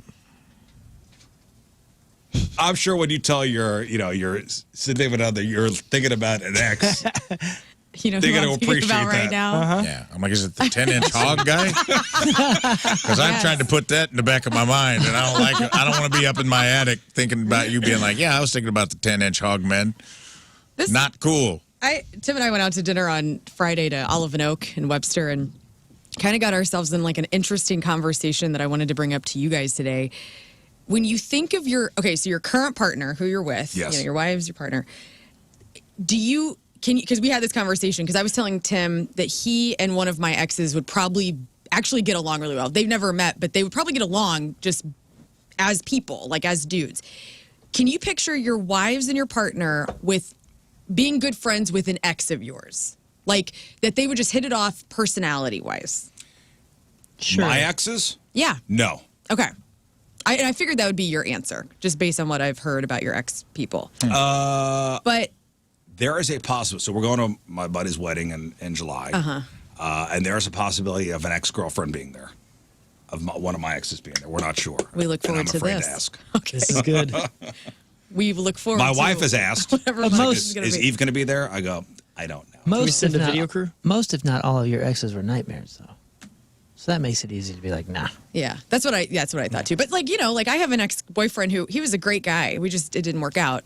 And he and Tim share a lot of the same interests. And I think that like if they met in passing, they would like Let's hook these be two friends. up. I want to. Let's I hook wish these I two could. guys up. Tim, you need a new friend? I know. Meet this guy. But I was thinking What about would that. Tim think about this? Well, and I talked to him about it, and and he knows the person he knows of this person. He's heard about him the whole time I've been with him, and it's like, he doesn't care either way.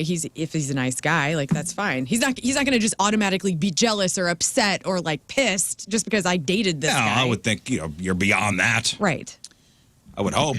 But what about you guys? Like, what about Mal? Like, if she met some of your exes, like, would they have similar interests or things that, like, as just girls, they could like talk about? Nothing with you, but like just as people. Yeah.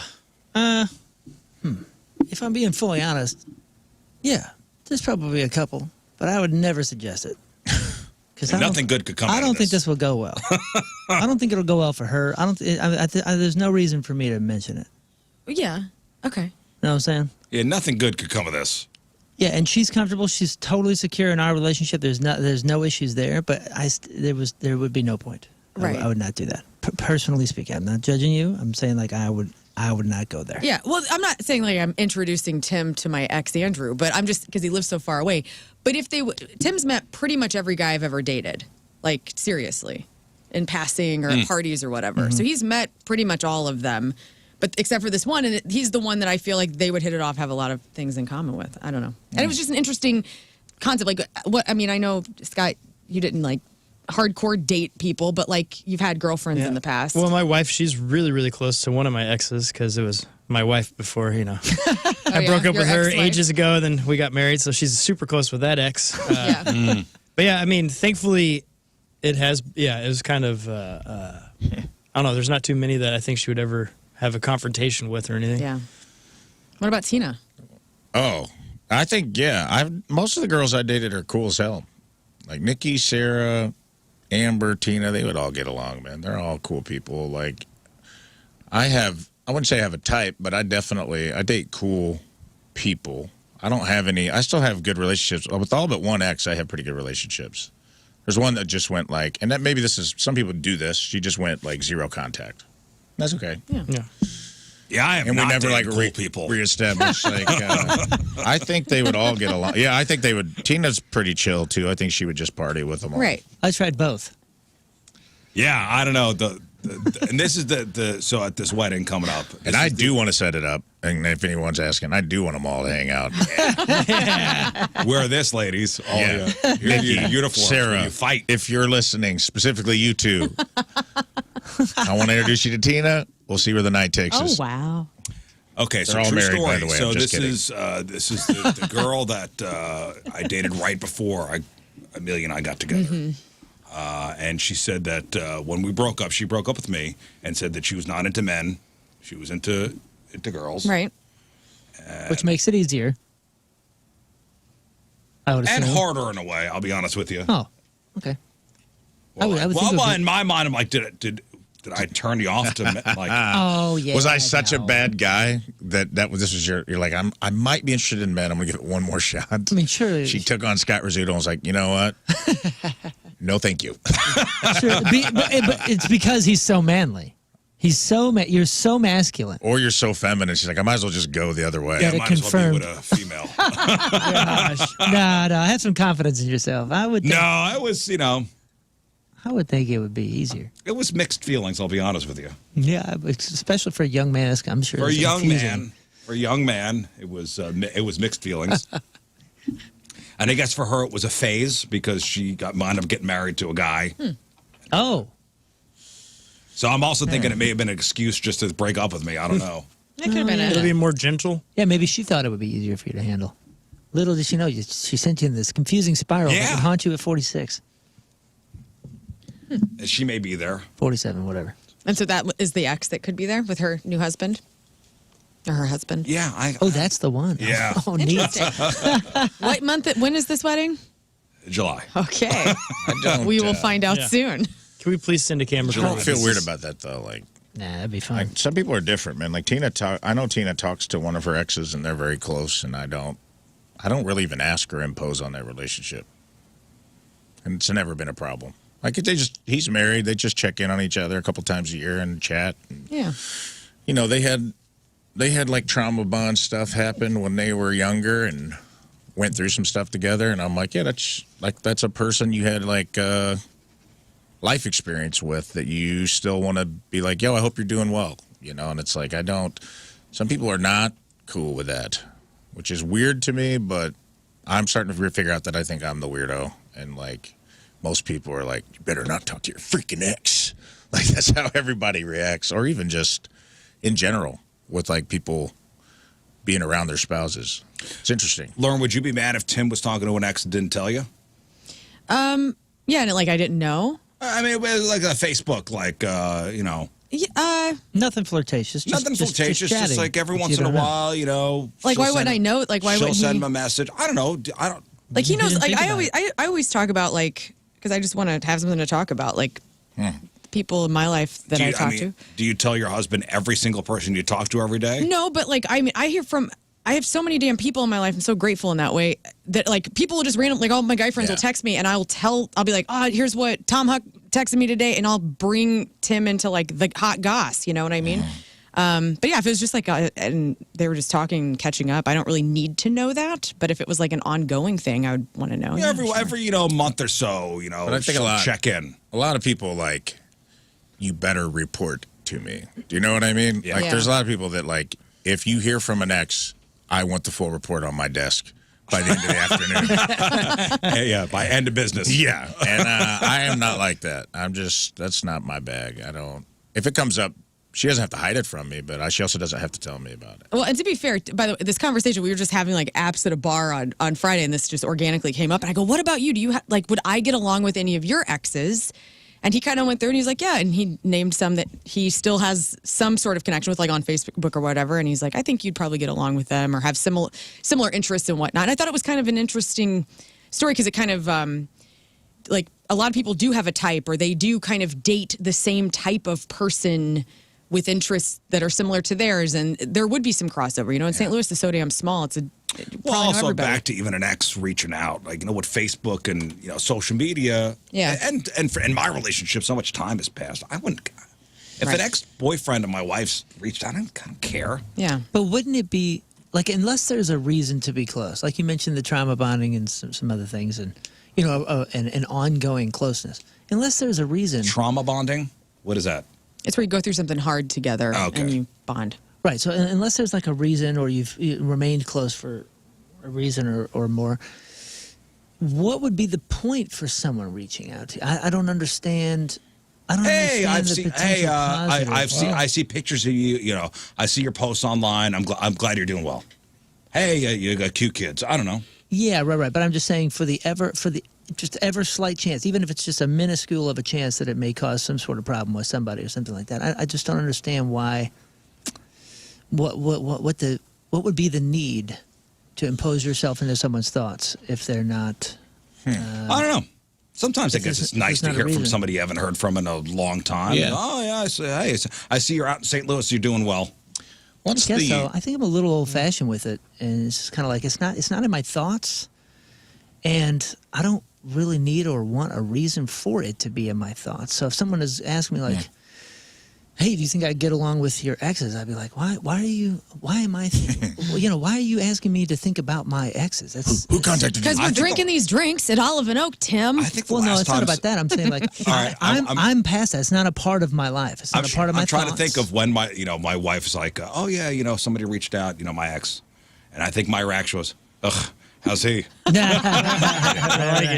Yeah. Yeah, I mean, and most of them, it's not. I don't care, like, ugh, how's he? My number is very small. I didn't date a ton of people, but like, the larger percentage of them are Yeah. very wonderful people, and I hope, and from a very far distance, I hope that they're having wonderful lives because Right. they're great people that Well, deserve it. My wife, one of her exes, I'm encouraging her to build this relationship back in place because he lives next door to a member of Alison Krauss and Union Station. I'm like, Oh, yeah, we need him. and they Waiting grill, for they him to barbecue, turn. they Get in hang there, out Al. together. I'm like, you know him. What if they Honestly, you can do it. I'll let you do it one time. Ronnie's asking, what if they randomly messaged your partner saying happy birthday with a smiley face? That's fine. What's the smiley face all about, huh? It's kindness. Huh? What's the smiley That's face? a weird thing. Is it a winky face or I is it don't just a know. smiley face? That I makes a don't difference. know. Is it an eggplant emoji? That changes You things. better leave a listening device around the house. To me, it's like it's a weird thing, and I saw this on a podcast over the weekend. I can't remember what, if I were to attribute it, but it was like it's such a crazy thing to like you loved this person at one time; they were the most important person in your life for a time, and then they just cease to exist to you. And that's always been that's kind of a sad thing to me. Like once you get over breakups suck, and once you get over like the terminal velocity of a breakup, I've always come back to and I've had girls that have like cheated on me, like done stuff that really hurt me in the moment. But then I also have to own I probably wasn't the best version of myself when I was with them. Maybe I had a hand in that. I don't know.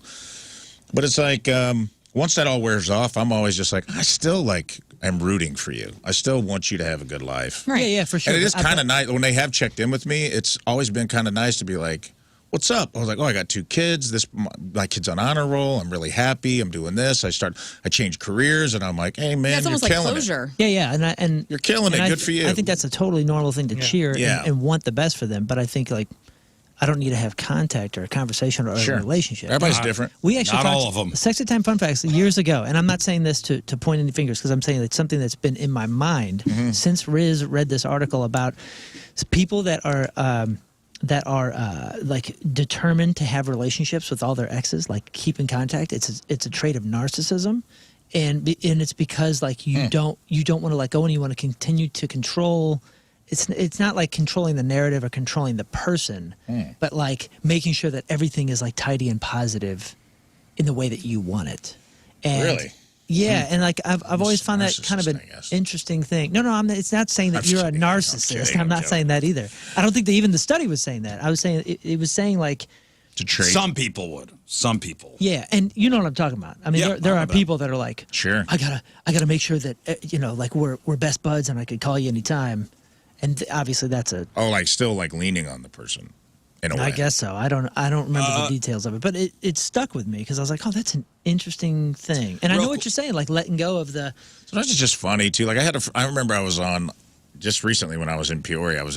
We were eating after the show, me and the other comic, and I got one of my friends from high school was calling me on Facebook Messenger, and I'm like, this has got to be a butt dial. And I answered it, and it was like 3 girls I went to high school with. They're like, "What are you doing?" Drunk as hell. What are you doing? We're just talking And we're about like, "You remember when we hooked up at this party? I just told Liz about it, and she's pissed, and she didn't know about it." And I go, "I'm sorry, I didn't know I was supposed to inform everyone." Like, That's awesome. and it was I was just like, why are you like, bringing So this up 90s. now? I it was love just that. so funny and hilarious, and like it was so long ago, and it was just like a thing that. And it was kind of nice to be like, oh, my friends are all sitting around, and I came up, and they thought of me, and they called me, and it was kind of like funny. They were talking about Have you like, talked to these old people? hookup stories. Have you talked to these people? Because what if I was in the car with my kids and like that? Well, they knew where I They're not was. caring about that. They're hammered They drunk. knew where I was. I go, Yeah, what are you yeah. doing? I go, I just got done with the show. I'm sitting in a bar with the other comedian. We're having hot wings or whatever. And she's like, we were sitting here talking. You remember this? And I was like, hell yeah. I want to bring up this other fun fact here. Almost 1 in 3 people actually prefer solo time to the real thing. 1 in 3 people? Like joeing rather than 31% of men, 26% of women prefer solo time. That's the the real thing. saddest thing I've It I've is heard in a all long time. sad. It was about, it's what's that movie? And there's a reason why. The dude with Julianne Moore and the Boogie guy Nights. the guy that you hate. Joseph hate? Joseph Gordon-Levitt? Oh yeah. You don't like him. Oh, yeah. He's No, overrated. you're talking It's about not Don Scarlett Juan Johansson. Yeah, Don Juan Don DeMarco. Juan. Yeah, he directed it. Don Juan. John. Don John. John. Thank you. Tony Don Danza's in Juan it. DeMarco. Yeah. It's Tony Danza and Scarlett Johansson and And JGL. and Julianne Moore. And it's a whole Who is thing. a porn addict. Yes, but he prefers the solo Right. to his girlfriend Scarlett Johansson. It's because he doesn't have a real connection to her, and he's not in love with her. But then he kind of falls in love with Julianne Moore, and like it gets him away from the porn addiction. It's like it kind of sheds a light on this, and I think this is tremendously sad. Well, so the fact is, almost 1 in 3 people actually prefer Joe time to the real thing. So That's- 31% of men, 26% of women. That's defeat. That's surrender. Why? Because they can just, you don't have to worry about what the other person is thinking or That's like. part of it. It's like you're completely comfortable. Just you love yourself, literally. Yeah, you're probably not When comfortable you're- with your partner. either. When you're on your own, you know exactly what you like, how you like it. You are over. in total control of the action, no judgment, no pressure. And when it's over, it's over. You're giving up. Move trying on to, with your day. You're giving up trying to make the other better. That's surrender. That's the white flag, dude. Yeah. You don't think? Well, as always, the balance is the key here. Sex and relationship coaches, remind us that if you find yourself always wanting, Joe time to yourself and never reaching for real connection, you might want to be talking things over with your partner because there's a problem. Yeah. Yeah. That's the Don John movie. I mean, you work so hard to get your partner. I don't understand how that would be even necessary anymore. It's like, yay, I finally got the lady. Look at this guy. Right? Let's go. Whoa. Yeah, you did. Whoa, all right. Well, you get. Take it from Scott. This is on in there? 39 years of just I've been with a lady. Don't Listen up, boys. I've been with a lady. Tell him. Yeah, that's a bummer. That's a lot, though. That's there's 33% out there just going like, nah. Yeah, but man, I I'll hear this handle a this. lot, and you get people get in relationships for a long time, whether they're married or just long term, and like the pressure of rejection and like not being on the same sex schedule and all that stuff. Sometimes a brother just wants to take a nap. I honestly like sometimes it's probably like not the stress of all that of like, oh, how do I initiate? Am I going to get rejected again, or is it like I've had a long day at work. They've had a long day at work. I don't even want to burden them with this. And it's like I just unburden myself, unclog the pipes, and And get then on with it. Take a nap. I can see why. I mean, I'm not saying that's a good thing. I'm just saying like I can see why the number is so high. Yeah. Man, But the preferring. I'm always it's so- the Preferring it. It's the Yeah. jarring number is it's 31% of men prefer. Yeah. I'm so interested as to where they asked this question. Yeah. You know what I'm saying? Did they go Pornhub on the comments. where do they go? What time of the Pornhub day? quiz. What scenario and what's the demographic? I want to get swath? a trend started too of like I want Pornhub comments to be like YouTube comments where we just like roast the people in the video. You Like can. I didn't know you could leave comments. Oh, who are these people? But there are people leaving comments on Pornhub videos. If you scroll down, it'll be like there's a comment section. I'm like, who's taking time out of their day for this? But I wish it was. But it's always like, who's this girl? She's hot. Oh, this guy. I wish this guy'd come over and do this to me. I want to start a trend where I'm going to start logging on and being like, weak, not even a good bang. First, Are there rated porns? Like, is that part of it now? Like, you could go to like top rated. Oh yeah, rated. Oh my goodness. that. Oh my goodness. Oh my goodness. I'm just day plans. I just want the comments to be like hateful the way they are on everything else. Like Pornhub's the only. It's because everyone's so happy. They get on there and they bust one and they're just like, "Good job, everybody." It's like, Wrap it up. I want somebody going on there leaving some hateful comments, man. Listen, we got to take a break. We'll come back. Rafe on relationships. David says, shout out to all the construction crews and warehouse workers today. Holla! Shout out. Even though we don't do shout outs. Somebody asking if Thursday's Captain Jim's event is a family affair. Yeah, sure. Bring the kids. It's fine. Maybe don't bring your dogs. Can I make a PSA? Yeah. We had some people last year bring their dogs People and they bring were their dogs terrified. every year. I know. And they're terrified. And it There will breaks be my every heart. year. There will be Lots of Matter of explosions. fact, lots of explosions. If I see a dog, I'm punching it. I'm What? swinging on No, you. what? I'm swinging on you. Hey, that's Fair a enough. good way to keep him I'll away. sit with the dog in my car in the AC I'm punching it. with the music on. Punch the dog. Rafe's going to punch No, your I dog. did not say the punch the dog. You said punch the dog. Yeah. I'm going to punch the human. But I know bringing what you the dog. wanted to say. Yeah. If it's a parrot, he'll Punching punch the it, but dog. not a dog. No, I did not want to say that. I love dogs. I love animals. I do too, and they are terrified. It's hot. Just it's not a good situation. But bring your own self. I want you to come out, but And leave if- your pups at home. And if you need a service dog for you to enjoy the fireworks, then you stay home. And the dog could come. And the dog And the dog will come and party. The dog could come. and tell you You about it. stay home. And the dog can tell you about it later. No, bring the kids. It's fine. It's fine. Clovis will be there with us on. Yeah, dude. on- Yeah, if it's on safe enough for Thursday. clowns, it's safe enough for Nothing like kids. a melted clown. Which I'm very curious because I have never seen Clovis in short sleeves. Man, Nor have he's I. going to test the limits of the makeup. Wait, it's makeup? There's no Wait, makeup. no. He's makeup. before This is makeup. who he is. Oh, I didn't realize that was his actual skin. Yeah. One of the lucky ones. Yeah, but he's usually in like Suits and Yeah, Yeah. nice fancy outfits. nice fancy outfits. I'm curious. I don't think I've ever seen outside summer Clovis. He's an outdoor clown. I mean, he does all that stuff at the Juggalo stuff, yeah. the Juggalo Yeah. festivals, and But this is used to hot. this. he's been out and about with Bozo the clown. I'm sure they're getting into hot messes all Yeah, over but the this place. is hot. This is Thursday's going to be hot. I understand. I'm just telling you, he's a professional. He's an outdoor clown. Oh, I know he's a pro, no doubt. But come out Thursday. Captain Jim's fireworks will be out there from 6 to 8. West Alton. And Jim will have a whole bunch of stuff to give away, and we'll have stuff to give away. Sales galore. I mean, I can't believe that a week from Friday is 4th of July. Yeah, my kids. crazy. My kids know now. Because they used to ask for weeks, like, when are we getting fireworks? Let's go here. Let's go there. They know now that I wait for this event. Yeah. And I stock up. Yeah, you have and to. that's it. Yeah, So they actually ask now, hey, when is Jim's thing? the When is-" 26th. Yep. We'll be there Thursday.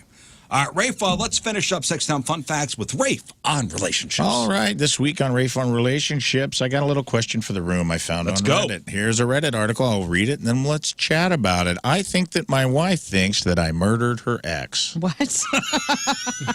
I think that my wife thinks. Yes. So when we were in the spirit of organically, we came up talking about exes, which is synchronicity, a little trademark. And this is a question about an ex. About a month ago, while out shopping with wife, I ran into her high school boyfriend and mom on the street. Awkward encounter. Mom made a comment about how good they looked standing next to each other. Like, quote, like it was meant to be, end quote. Wait. So, Ran into high school ex with their mom.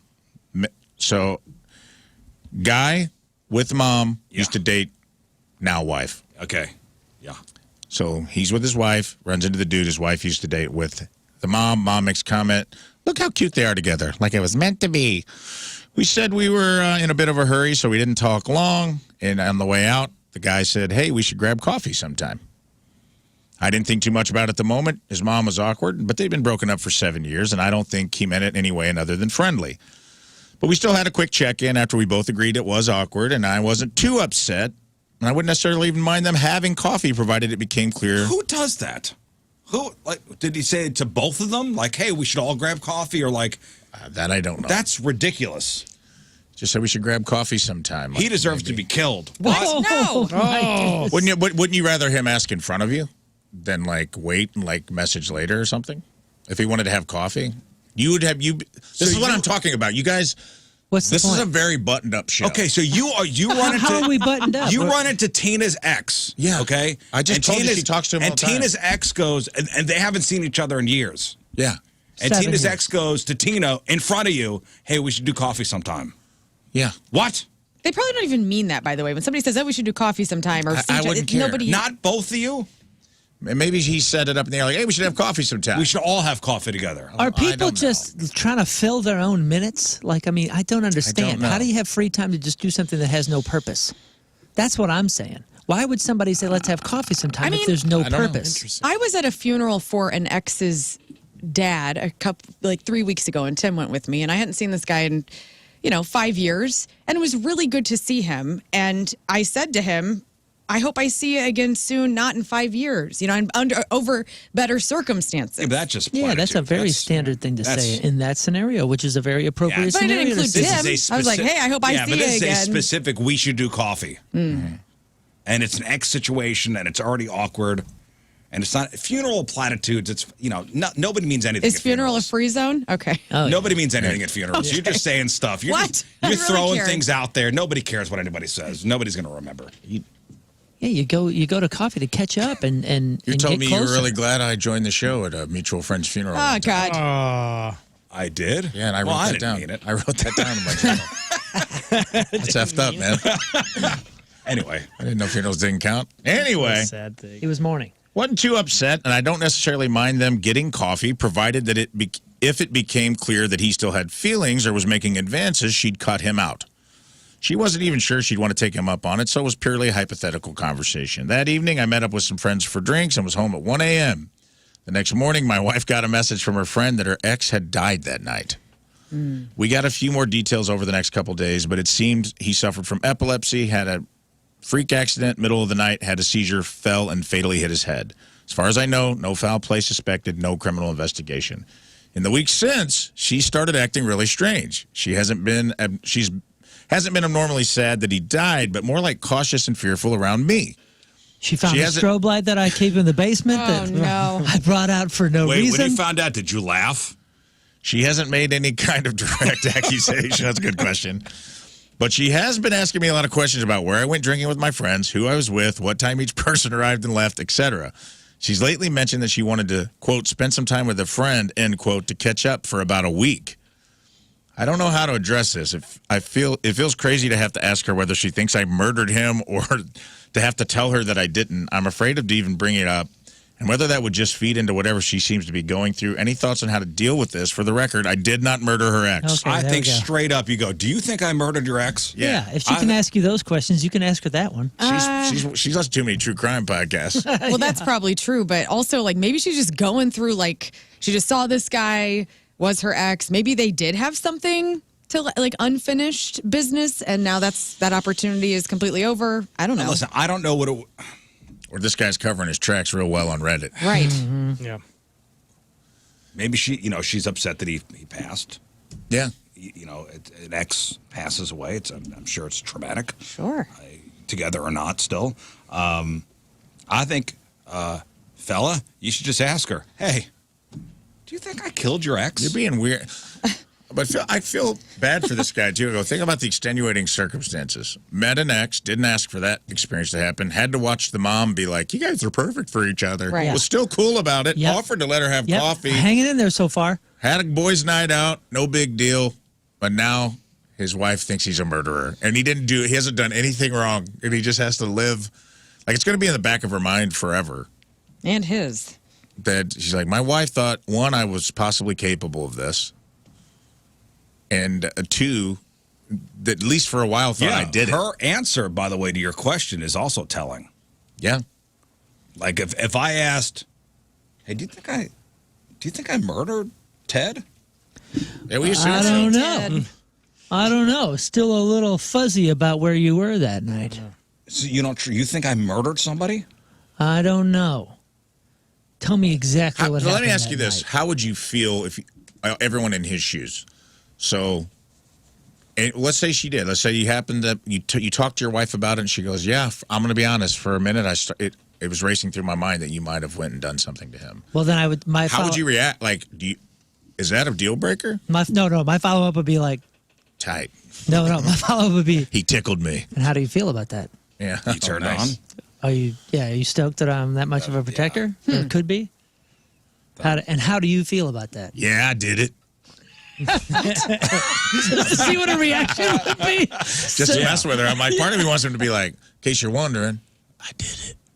And then just leave and go play golf. You guys are so nuts. But I made sure that you couldn't be Lern. implicated. What? You're the husband. How do you handle this? I mean, I'm you know how I am. I'm nervous all the time. I'm like, I didn't kill him. You know, I'm gonna look guilty Yeah. bringing it up Same, me and being too. nervous and upset. And Me like too. now I'm also thinking like you got feelings for this dead guy, and now it's like nothing can compare. You know, when somebody dies, we always like lift them up and like only focus on the good. Yeah, I'd so go it's into- like I'd go into too much detail. I'd be like, no, you think I killed him? If I would have killed him, this is what I would have done. I'd give details on how I would have Like done it. OJ's. If Yeah, I I would have did gone it. full OJ. I would have done the whole if I did it. And then she could be like, you definitely did it. And I'm like, well, then.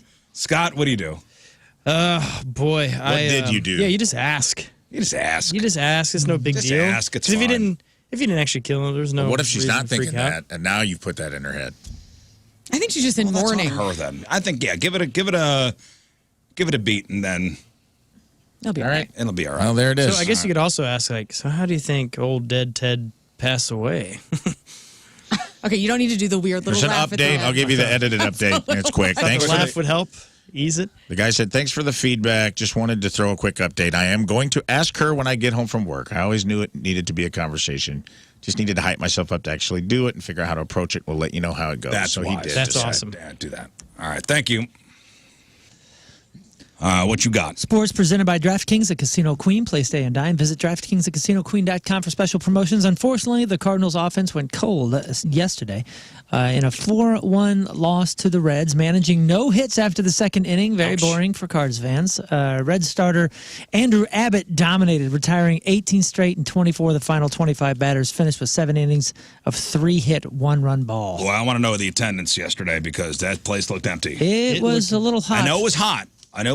It was a Sunday, day baseball, hot. I got 2-day games in a row, and it was pretty empty. I got tickets for Wednesday, and I'm not looking forward to the heat. Is it a day game? Well, no, it's a 6:00 game. But Oh, that's still. all right. Oh, it'll be easy. At least Bring a little fan. You know those little necklaces with Yeah. the But little... it did not look well attended yesterday. That's the Cards' 5th loss in 6 doubleheaders. The Cardinals now prepare for a 4-game series against the division-leading Cubs starting today. I think even one of the Cardinals players said, who was it? Shoot, I forget who it was, but they said, come to the game, boo the Cubs. Well, it was exciting. On Saturday, we were at the Hot Shots when it was the walk-off win, which was That was great. That awesome. was nice. Extra Yes. cool. Speaking of extra cool, man, Game 7 in the NBA Finals. Indiana star point guard. This is not cool. They're not cool. Tyrese Halliburton tore his Achilles in the first quarter. It was like just a few minutes in, and this obviously forced him out of the game. That's a horrible He's gonna be out injury. for a year. Horrible Yeah, injury. He was emotional too. Sucks because he's so freaking good. He's about to just skyrocket into full stardom. I mean, he's kind of already. I've never snapped my Achilles, or is it Achilles or Achilles? Achilles. Achilles. Okay, whatever. Achilles. But if that happens, and you have. No. I mean, knock on wood. Knock but on somebody, everything. I guess you look behind you, thinking almost somebody kicked you, but it's actually your. You man. snap. No, thank you. That's a bad one. It's so the tension is so. The Achilles is the most tense ligament you have. So when it snaps, it slides up the back of your leg. When Dominique Wilkins blew his out, he said he talked about an interview and he said it's basically so tense that it's like uncoils. It's like a spring that breaks, and he's like you can feel the tendon slide up to the back of your knee. Yeah. Well, somebody said it's like like if you snap it during a game or something, it's almost as if somebody Making my legs kicked hurt. you. God dang it. And they'll look, and you'll look instinctively behind you. Yeah, I don't like I this. want to know what this is the third one of these this year. Jason Oh Tatum. yeah, Jason Tatum. There All was number zeros, by the way. Somebody else too. Ooh, weird. Really? Everybody wore the number 0. Well, and it's been happening in the NFL a lot more. I feel like you didn't hear about this injury much 20 years ago. Is it And the I'm shoes? curious, like, if they're doing some kind of training That's what it or sounds shoes or something Well, I that's saw causing this. the trend of, was he wearing high tops? Because they said that Most of a them lot of don't wear players high are saying tops. that they got rid of the high tops and the injuries have increased. Interesting. Like old school players. They're like, they need to bring back the high Yeah, tops. they're I'm wondering almost all if it's some of mid-tops this now. explosive training they're doing, like box jumping and things Oh, like yeah. that. Well, that pretty much sealed it after Halliburton's exit. The Pacers did keep it close, but they fell 103-91. And with that, the Oklahoma City Thunder captured their first NBA championship since That's right. relocating from Seattle in 2008 with a commanding, like I said, 103-91 Game 7.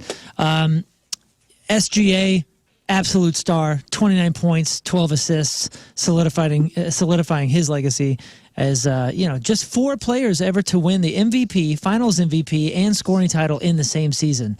Pretty freaking amazing. I'm Moon, and that's your sports. Because doing the bull dance, feeling the flow. Good job, Pacers. Good job, Pacers. All right. We will take a break. We'll come back, wrap her up. All right. We landed the plane, guys. That's it. Monday in the books. If you missed anything, make sure you check out the clip of the day brought to you by Michael's Flooring. Also, the podcast brought to you by Dobbs Tire and Auto Centers. And today's podcast is titled... Let's not look past the belly button. Okay.